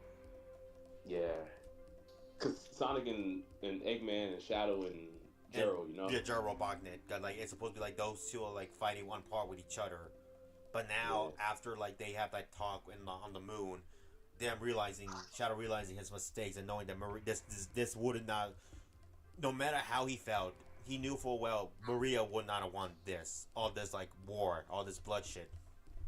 Yeah, definitely. I want Maria. Despite the little I know about her, I can tell she was just a little girl who wanted to enjoy life. Yep, literally. And despite Shadow's pain, he knows nothing's gonna bring her back. Like, nothing's gonna bring her back, and that's sad. That sucks. Don't get me wrong. It's sad. Sonic lost something too. He lost his family, his only mother, but he gained something better, a family, and that's something what Shadow would gain soon. And then it happened, Trey. It finally happened. Live and learn. Living. Oh my god. When I started hearing the song in fucking chat, Sonic was like, gotta go fast. I like the line that fucking shouted that. Don't tell me you got a catchphrase. And yes, I do know Hedgehog, and everybody loves it. I'm like, yo. How did we get from just like, I'm gonna kill you, to now, you got a catchphrase now? Yeah, like they didn't really feel like brothers in that moment. Which I also want to talk about that gotta go fast thing. Gotta go fast. Like Sonic actually has never said that until the movies. The only time he said that was in Boom as it was like a little joke about him having a speeding ticket. But Sonic X just has that big of an impact on Sonic, where that's what people view as his catchphrase now. I think that's because Sonic X, I think it's just the most popular show out there with Sonic. Yeah, because like he's literally never said that other than that one moment in Boom and in the movies. So it's kind of crazy to think about. Like that just shows just how impactful that show was too. And that show ended like a decade, 2 decades ago, I think now. Yeah. 4Kids, no less, made that joke, by the way. Or made that line. Yeah. It was the opening. Like that's all. That it was the opening. The fact that 4Kids was able to make a catchphrase that's still being remembered to this day. Guys gotta remember the legacy that company gave. Yeah, it's gone now. And yeah, people didn't like their edits. But you cannot deny the charm they had, though. Like, without them, we would not have iconic moments like jelly-filled donuts, gotta go fast, get a new life with a camera. Oh yeah. Get yourself a new life. Like, it shows. And man, the scene I see those two zipping around space, destroying the robots, them giving us this icon, this fucking thumbnail. I'm like, that, yo, we made it. We made it. I'm not gonna lie. When that scene popped up with them, like the thumbnail scene, I was so shocked. Cause, you know, that's a iconic pose, like that Sonic and Shadow do normally when they like are about to throw down. But I did not expect to see it in super form. Like, I never thought. I thought they were gonna recreate this, but I never thought it was gonna be Super Sonic and Super Shadow. Like the movie topped it off, in my opinion.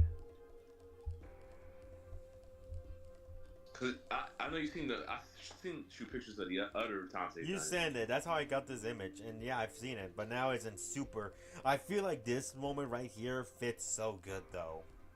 Heck yeah. Because it's like, I don't know. To me, it feels like, yeah, Sonic, the Paramount, you deserve this L. You deserve this W. This W. You definitely deserve this. Heck yeah. And it's crazy. The other 3 times that they hit this pose normally is before they actually throw down against each other. But this time they're doing it together. They're fighting together rather than like against each other now. Yeah. And man, with that said, I think the next thing we gotta talk about is like the not the credit scene yet, but we gotta talk about like the resolution to the fight. oh yeah. So Gerald, I argue, had like the most hilarious on-screen death I ever seen. Definitely. Like it was everyone actually in my theater chuckled. It was unexpected, to say the least. It was unexpected. I would have thought people got arrested or again or something like that, but no, like freaking, he literally got zapped away. He literally got buzz zapped. Yep. I was like, oh snap. What was the line that Eggman said about it? I forgot. I don't remember. I know he said "let yourself open" when he chopped him in his neck, which was a reference from the first movie, but I don't remember what he said in that exact moment. He said something about him being a great scientist, but not a great grandfather or something. Yeah, I think so. Which, I mean, he let his daughter die, his granddaughter died, and he almost killed his own. Yeah, he's not really the best grandfather out there. Yeah, not at all. But man, like the scene with fucking the Ark is about to like, you know, detonate its like big laser to destroy the Earth and every man, like you generally felt like the fear in everyone when that was. But I like how like Eggman worked together with both Knuckles and Tails to like derail it to like the moon. Yeah, that honestly, and that was a nice way of showing off that scene from the games too, of the moon getting. Because the context in the game is different. Eggman actually does shoot the moon on purpose, but here it was a mistake. I like how he was like, "Yes, I did it! Zaps the moon. Look what you guys did! Look what you done!"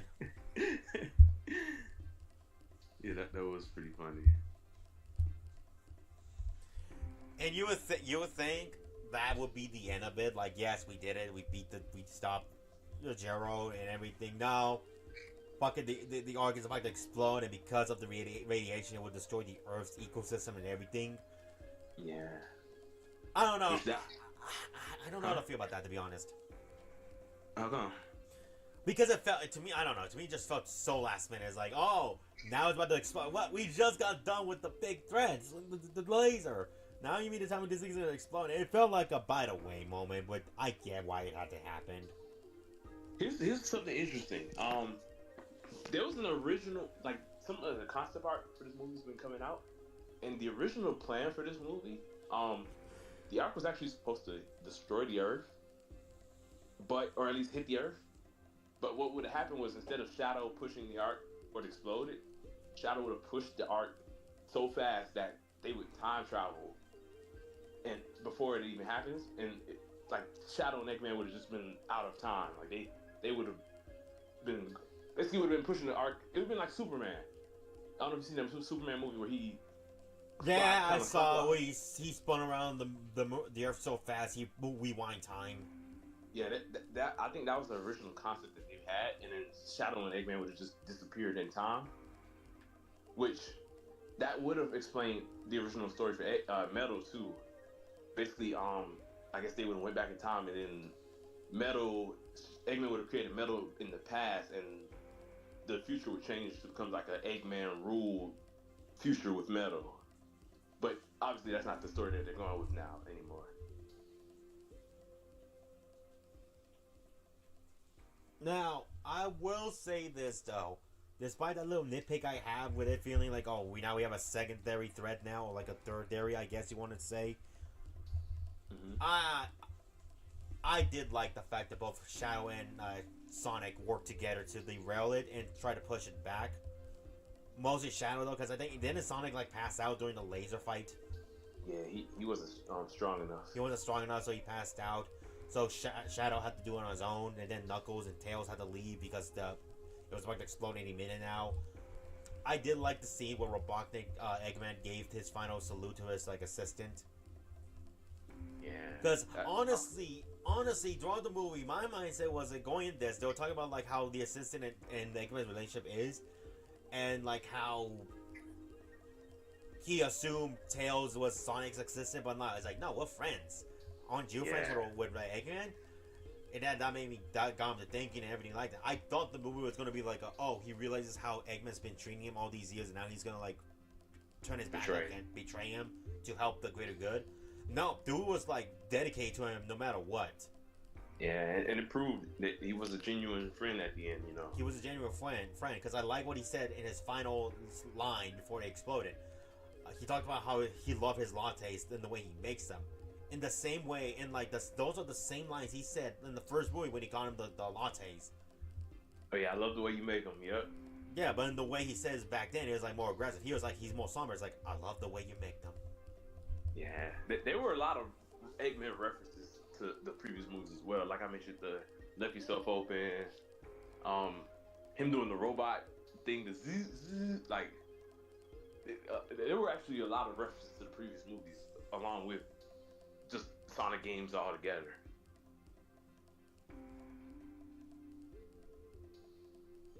But man, yeah, that scene was wholesome. I agree with you. I do enjoy Eggman's like farewell.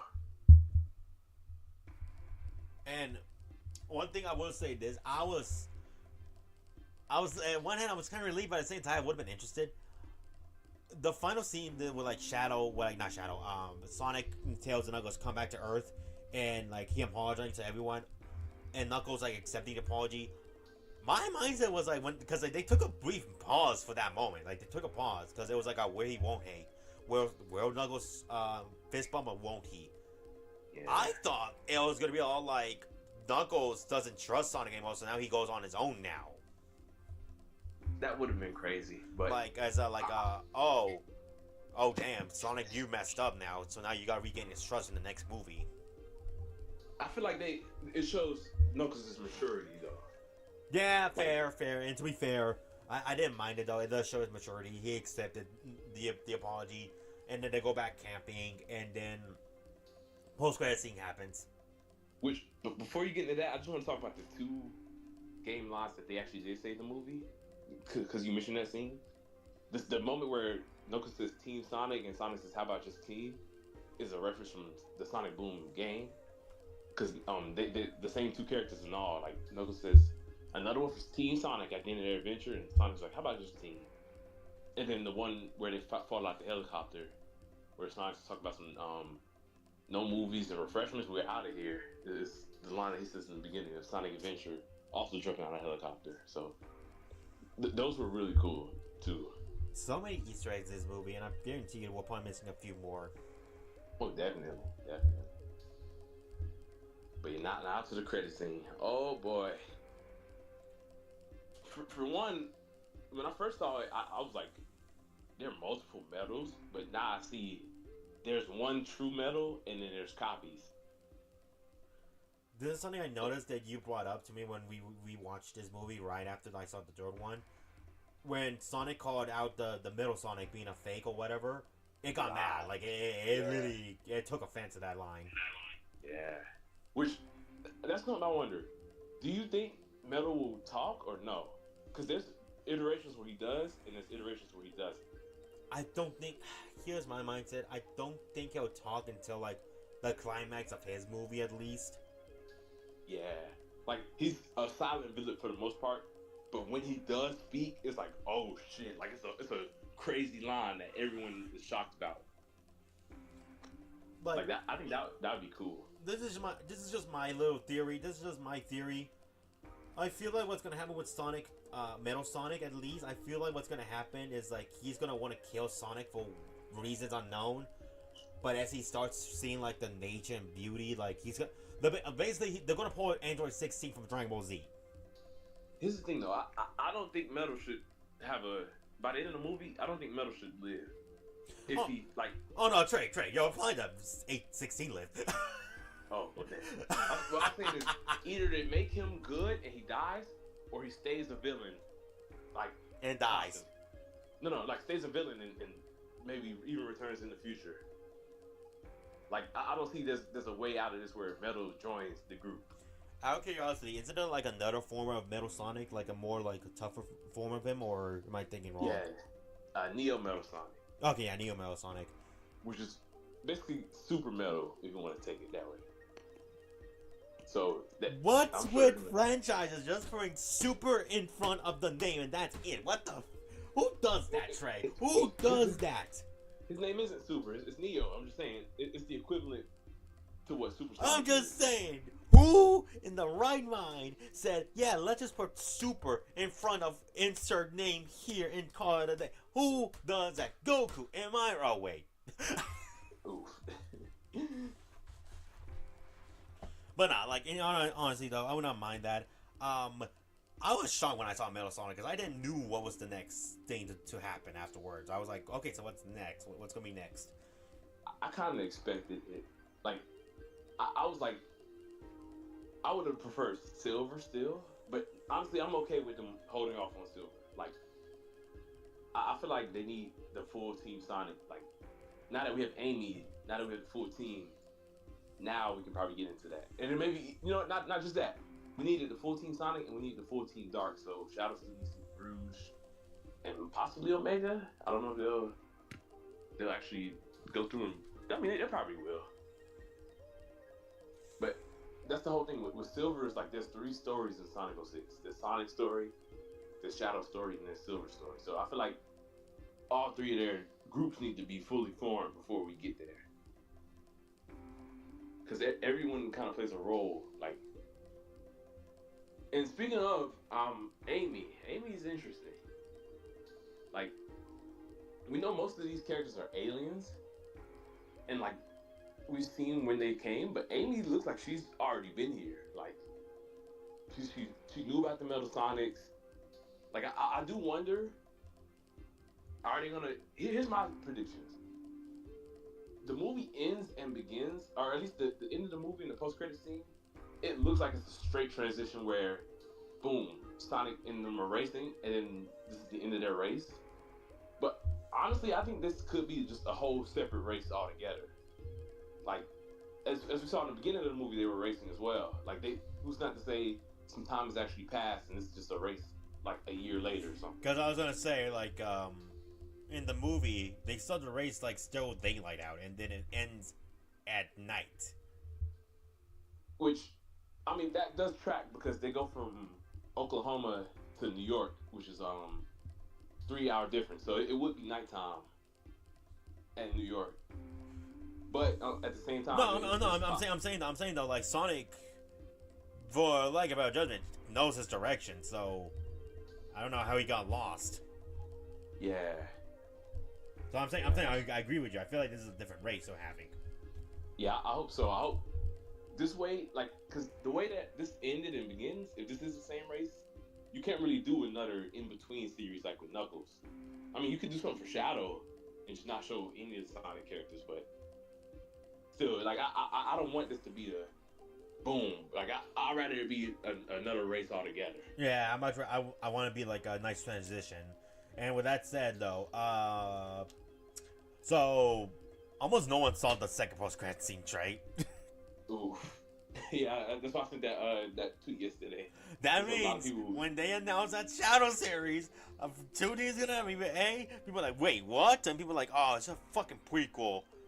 Pokechat Super. Would it be? Yeah, Pokechat Super with Super Saiyans or Super Train, Super Goggles. Yes, let's go. I mean, hey, I would not mind getting a commission of me in a Dragon Ball Z design. Hey, but you do got a point though. There's gonna be a lot of people that are like, Shadow, like, what, like. Because no one saw the post. Like, there's something. You expect us to wait through the credits, like the main credits, like the actual, like all that stuff. To if the you're a Marvel end. fan, you would. Trey, I did that. Trey, I did that for Endgame.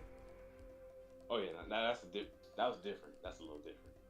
Exactly. I thought it was gonna be some egg. No, nothing. I'm like, God fucking damn it! I waited for 10 minutes for nothing. I gotta go pee. Ooh, yeah. This is why I normally Google at the end of a movie if there's a credit scene or not.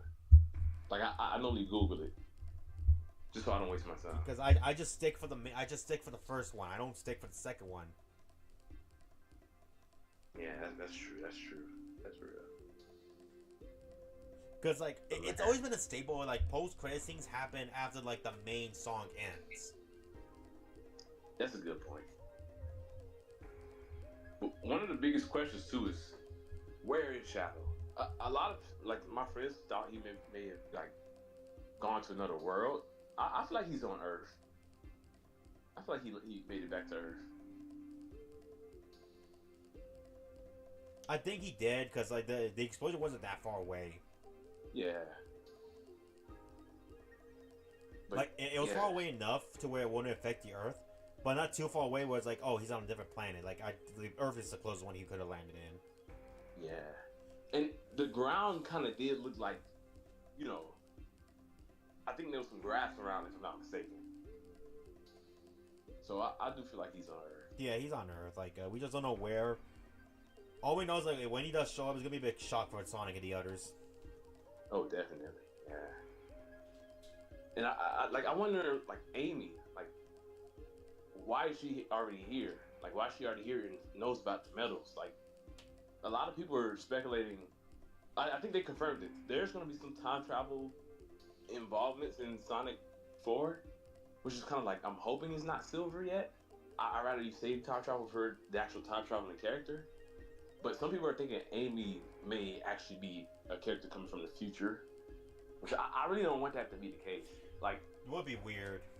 It would be, because like I'm used to Amy and Sonic already existing together. Like it'd be weird if Amy's like, oh, I've known you, you know, like you're damn near my ancestor now or something. Like, no, I'd rather just be Amy. I think people will say in the future, they don't mean like that drastic the future. I think they just mean like a few years. Yeah. Because this is my mindset. She's meeting Sonic, but Sonic when he was younger. Yeah. But still, I'd rather it just be. Oh no, I still prefer to be present day Amy than like future Amy. Same. Because a lot of people are getting Terminator vibes from this. Like, yeah, I can see it. So, robots coming in and destroy the main character. Someone from the future comes to save them, warns them, and destroy the main robot, whatever. Yeah, I see it, but I don't know. I never seen Terminator. I just know what happens in those movies. Oh yeah. It's Terminator's pretty good, but I don't want Amy. I'd rather be present day Amy as well. Like, because like by that point in time though, and I think the real reason why people got hyped for Amy is because it's for like, Trey, let's be honest, people ship those two to no end. Yeah, most definitely. But I will say this definitely seems more like a modern day Amy instead of the Sonic X version of Amy. Like, which that's fine. I'll be honest. I didn't care too much for Sonic X Amy, to be honest. Yeah, like Amy back in the day, her whole character was kind of just about like in Sonic. I love Sonic. That's modern it. Modern day Amy. I'll say the ship's kind of mutual now. The feelings are mutual, but modern day Amy's more of her own character. That's kinda good. Like Go ahead. I had with people who used to be like, "Oh, Serena's goal is Ash." I knew it. I knew you were gonna bring her up. Yeah, because it's legit. It's legit. Like what people were trying to say, like Amy shouldn't just be that. You know, I'm glad current day Amy is pretty much her own character. And keep in mind, you can still have her liking Sonic. That's fine. Yeah. But don't let that be her like only character trait. Because if that's the case, then she's not really a character herself. She just comes on as a fangirl at that point. Yeah, we already had the fan boy and Tails. I don't need to see that again. We don't need to see her like hovering over freaking Sonic 24/7. Yeah. I will not mind if she likes. I will not mind if she likes Sonic because I think that's still canon. Oh, yeah, they both pretty much. Nowadays they both like back in the day it was just Amy crushing on Sonic and Sonic didn't care for her, but nowadays it's kind of like mutual. It's kind of like mutual. Like Sonic does have some feelings for her. Yeah. Because I saw that in Boom. I saw that in Sonic Boom, where we saw the moments where like Sonic she does like Amy.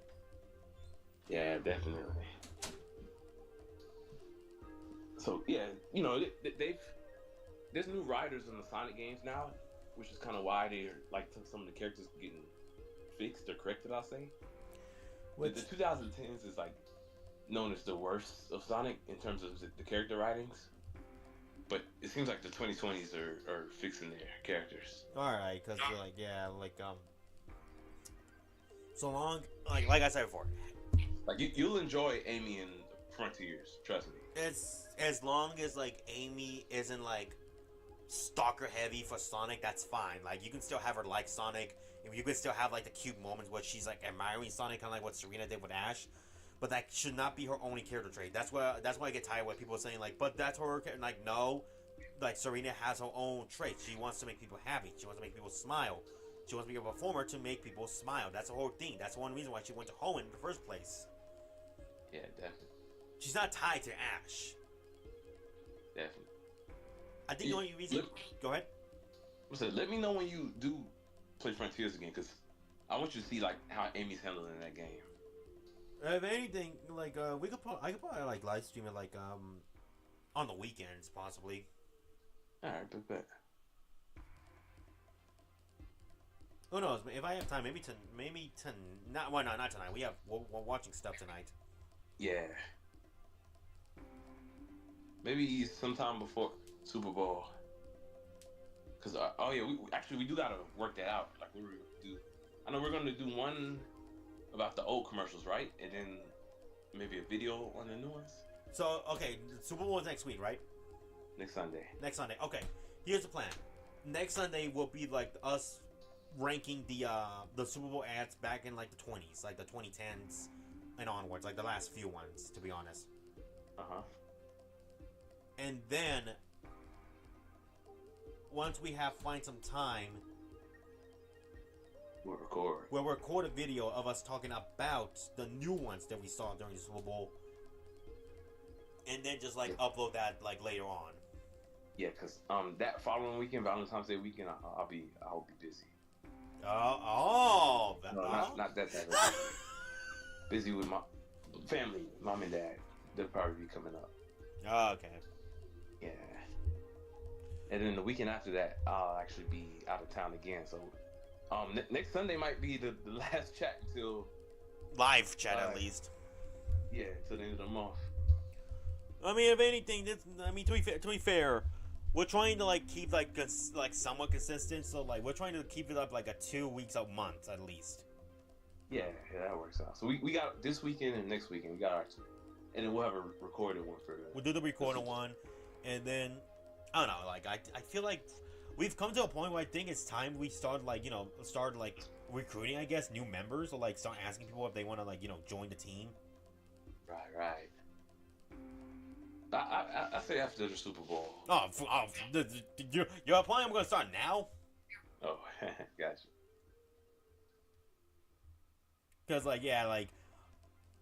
no offense, right? Your constant travels does tie things up. Yeah. So you need your squad. I would like to have some other new folks here to join with the wagon, join with the team. That's real. Yeah, because it would be hard to do a one-man show, so I understand. Yeah, I've done that once before. Oof.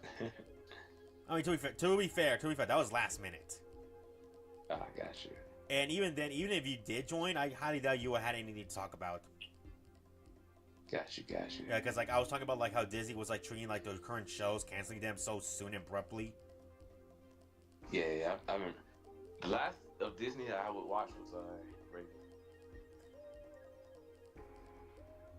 No, I was just talking about how they're treating their animation studios. I'm getting sick of it because one of the shows ended in a cliffhanger, and it really annoyed me because the character did something I did not like, which I would have hoped would have been resoluted by the next season. No. Disney hates good ideas. That's why I'm not giving them my products. Gotcha. But anyways, regardless though, so yeah, next week, Super Bowl Sunday. We're gonna I think this entire week we're gonna start watching I think to make sure we don't go crazy, I say we go from 2020 all the way up to 2024. All right. Well, let's do 2015. 2015? Yeah, let's do 10 years. All right. I think throughout the week though we are gonna talk about a little bit more how more we're gonna handle this because even that's still gonna be a lot. So I think we're gonna just narrow it down to a few of them per Super Bowl. Yo, we're not gonna talk about every trailer that came out. That'd be insane.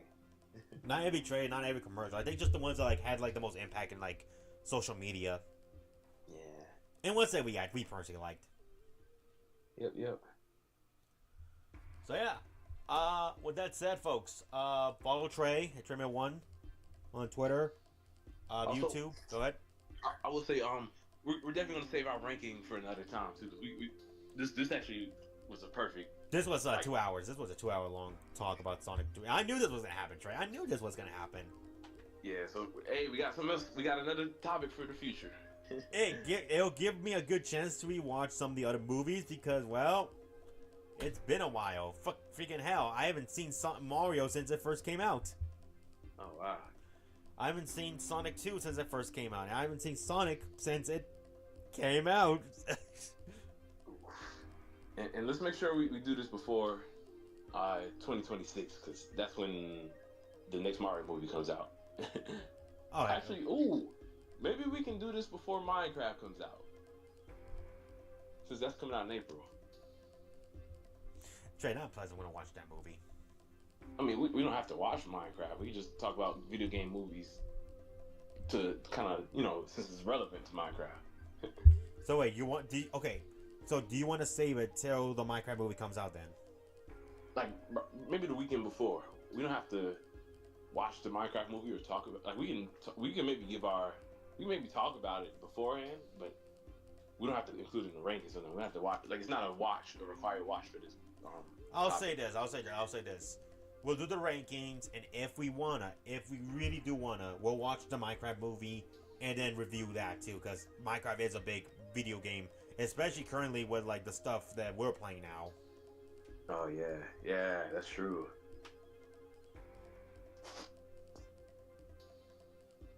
Man, now I gotta find money to go watch them. God, the stuff I do to entertain the masses. Yep. You know what? It's fine though. I enjoy it. I love ripping freaking movies with Jack Black in it. He's pretty entertaining. Well, actually, no, I actually do like Jack Black. What am I saying? Yeah, he's entertaining. I like him in Bowser.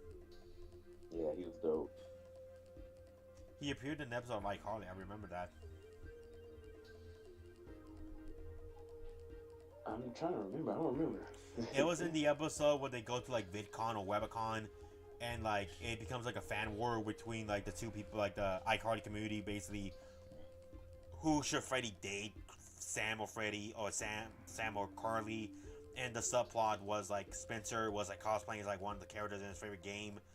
Jack Black appeared, and apparently those two characters should never meet because then the war will happen.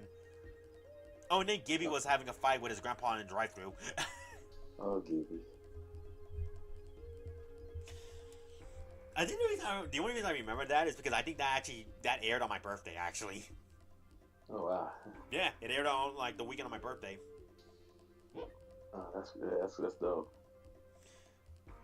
Anyways, go ahead. It's kind of unrelated, but I gotta show you this cool like channel I found that does some like interesting Pokemon videos where it's almost like a you know those old like Earth shows where they used to like document. Yeah, like documentations. Yeah, I found one that does them on Pokemon, and it's actually really cool. Like they actually like make a live action design and everything. I'll show that to you when we get off. Alright, no worries. With that said, though, time for us to end it. It's been 2 hours, and I'm getting hungry. And Trey, I'm pretty sure you're getting hungry too. Well, I don't know. You've been up earlier than me. Yeah, but yeah, we got stuff to do. We got stuff to do. We got work and other stuff. So with that said, everybody, thank you for watching. We'll be back next week on Super Bowl Sunday to rank the amount of Super Bowl ads we've seen throughout the last decade or so. Yeah. Which that one we probably need to start right at 12 too, because I'll be going out later to go to the actual Super Bowl. Wait, what? Like not go to the game, but like go watch the game. I was gonna say, wait, what? Yeah, no, I won't be at New Orleans. I'm just saying I'm going somewhere to watch. Well, okay. What time do we usually start on your time? Or do you want to do it on Saturday? Or would you rather do it the day of? Ideally, my mindset was like on day of because it's Super Bowl Sunday. People are getting excited, so it'd be nice to like just like look back on like all the Super Bowl stuff that happened back then. Well, if we can right at 12, my time would be perfect. What time is 12 of my time then? That's 9. Lovely. Yeah. I mean, well, the time we did today could work. It's just we probably can't go as long as we did today. Oh, let me ask you this: what time do you have to leave then? What time you got to go to watch the Super Bowl? Right now, so well, we could. It's 2:40. Maybe I'll get up early and shower and stuff, and then we'll do the podcast. Because if we do it around the same time we're in it now, all I gotta do is hop on the road. So yeah, the same time is cool. 12:30 is cool. Okay, if anything else, I'll set the alarm for like 9 o'clock to like wake up. Well, not wake up, to like set the stream for 9 then. Because the only reason I put it at 9:30 is because knowing me, I don't get up. Knowing me, because I went to bed late again last night. God damn it. That's why I put it at 9:30, so that way I can at least have a few extra like 30 minutes to like gain some rest. We should be fine. We should be fine with 9:30. I'll put it. We'll do it Sunday 9 a.m. though. We're doing Sunday my time. That'll be 12 your time. Sounds And good. we'll make sure we won't go too long. We'll probably just, like I said, we'll last for like 2 hours at least, like we did today. Sounds good. All right. So with that said, everyone, we will see you next Sunday on Super Bowl Sunday.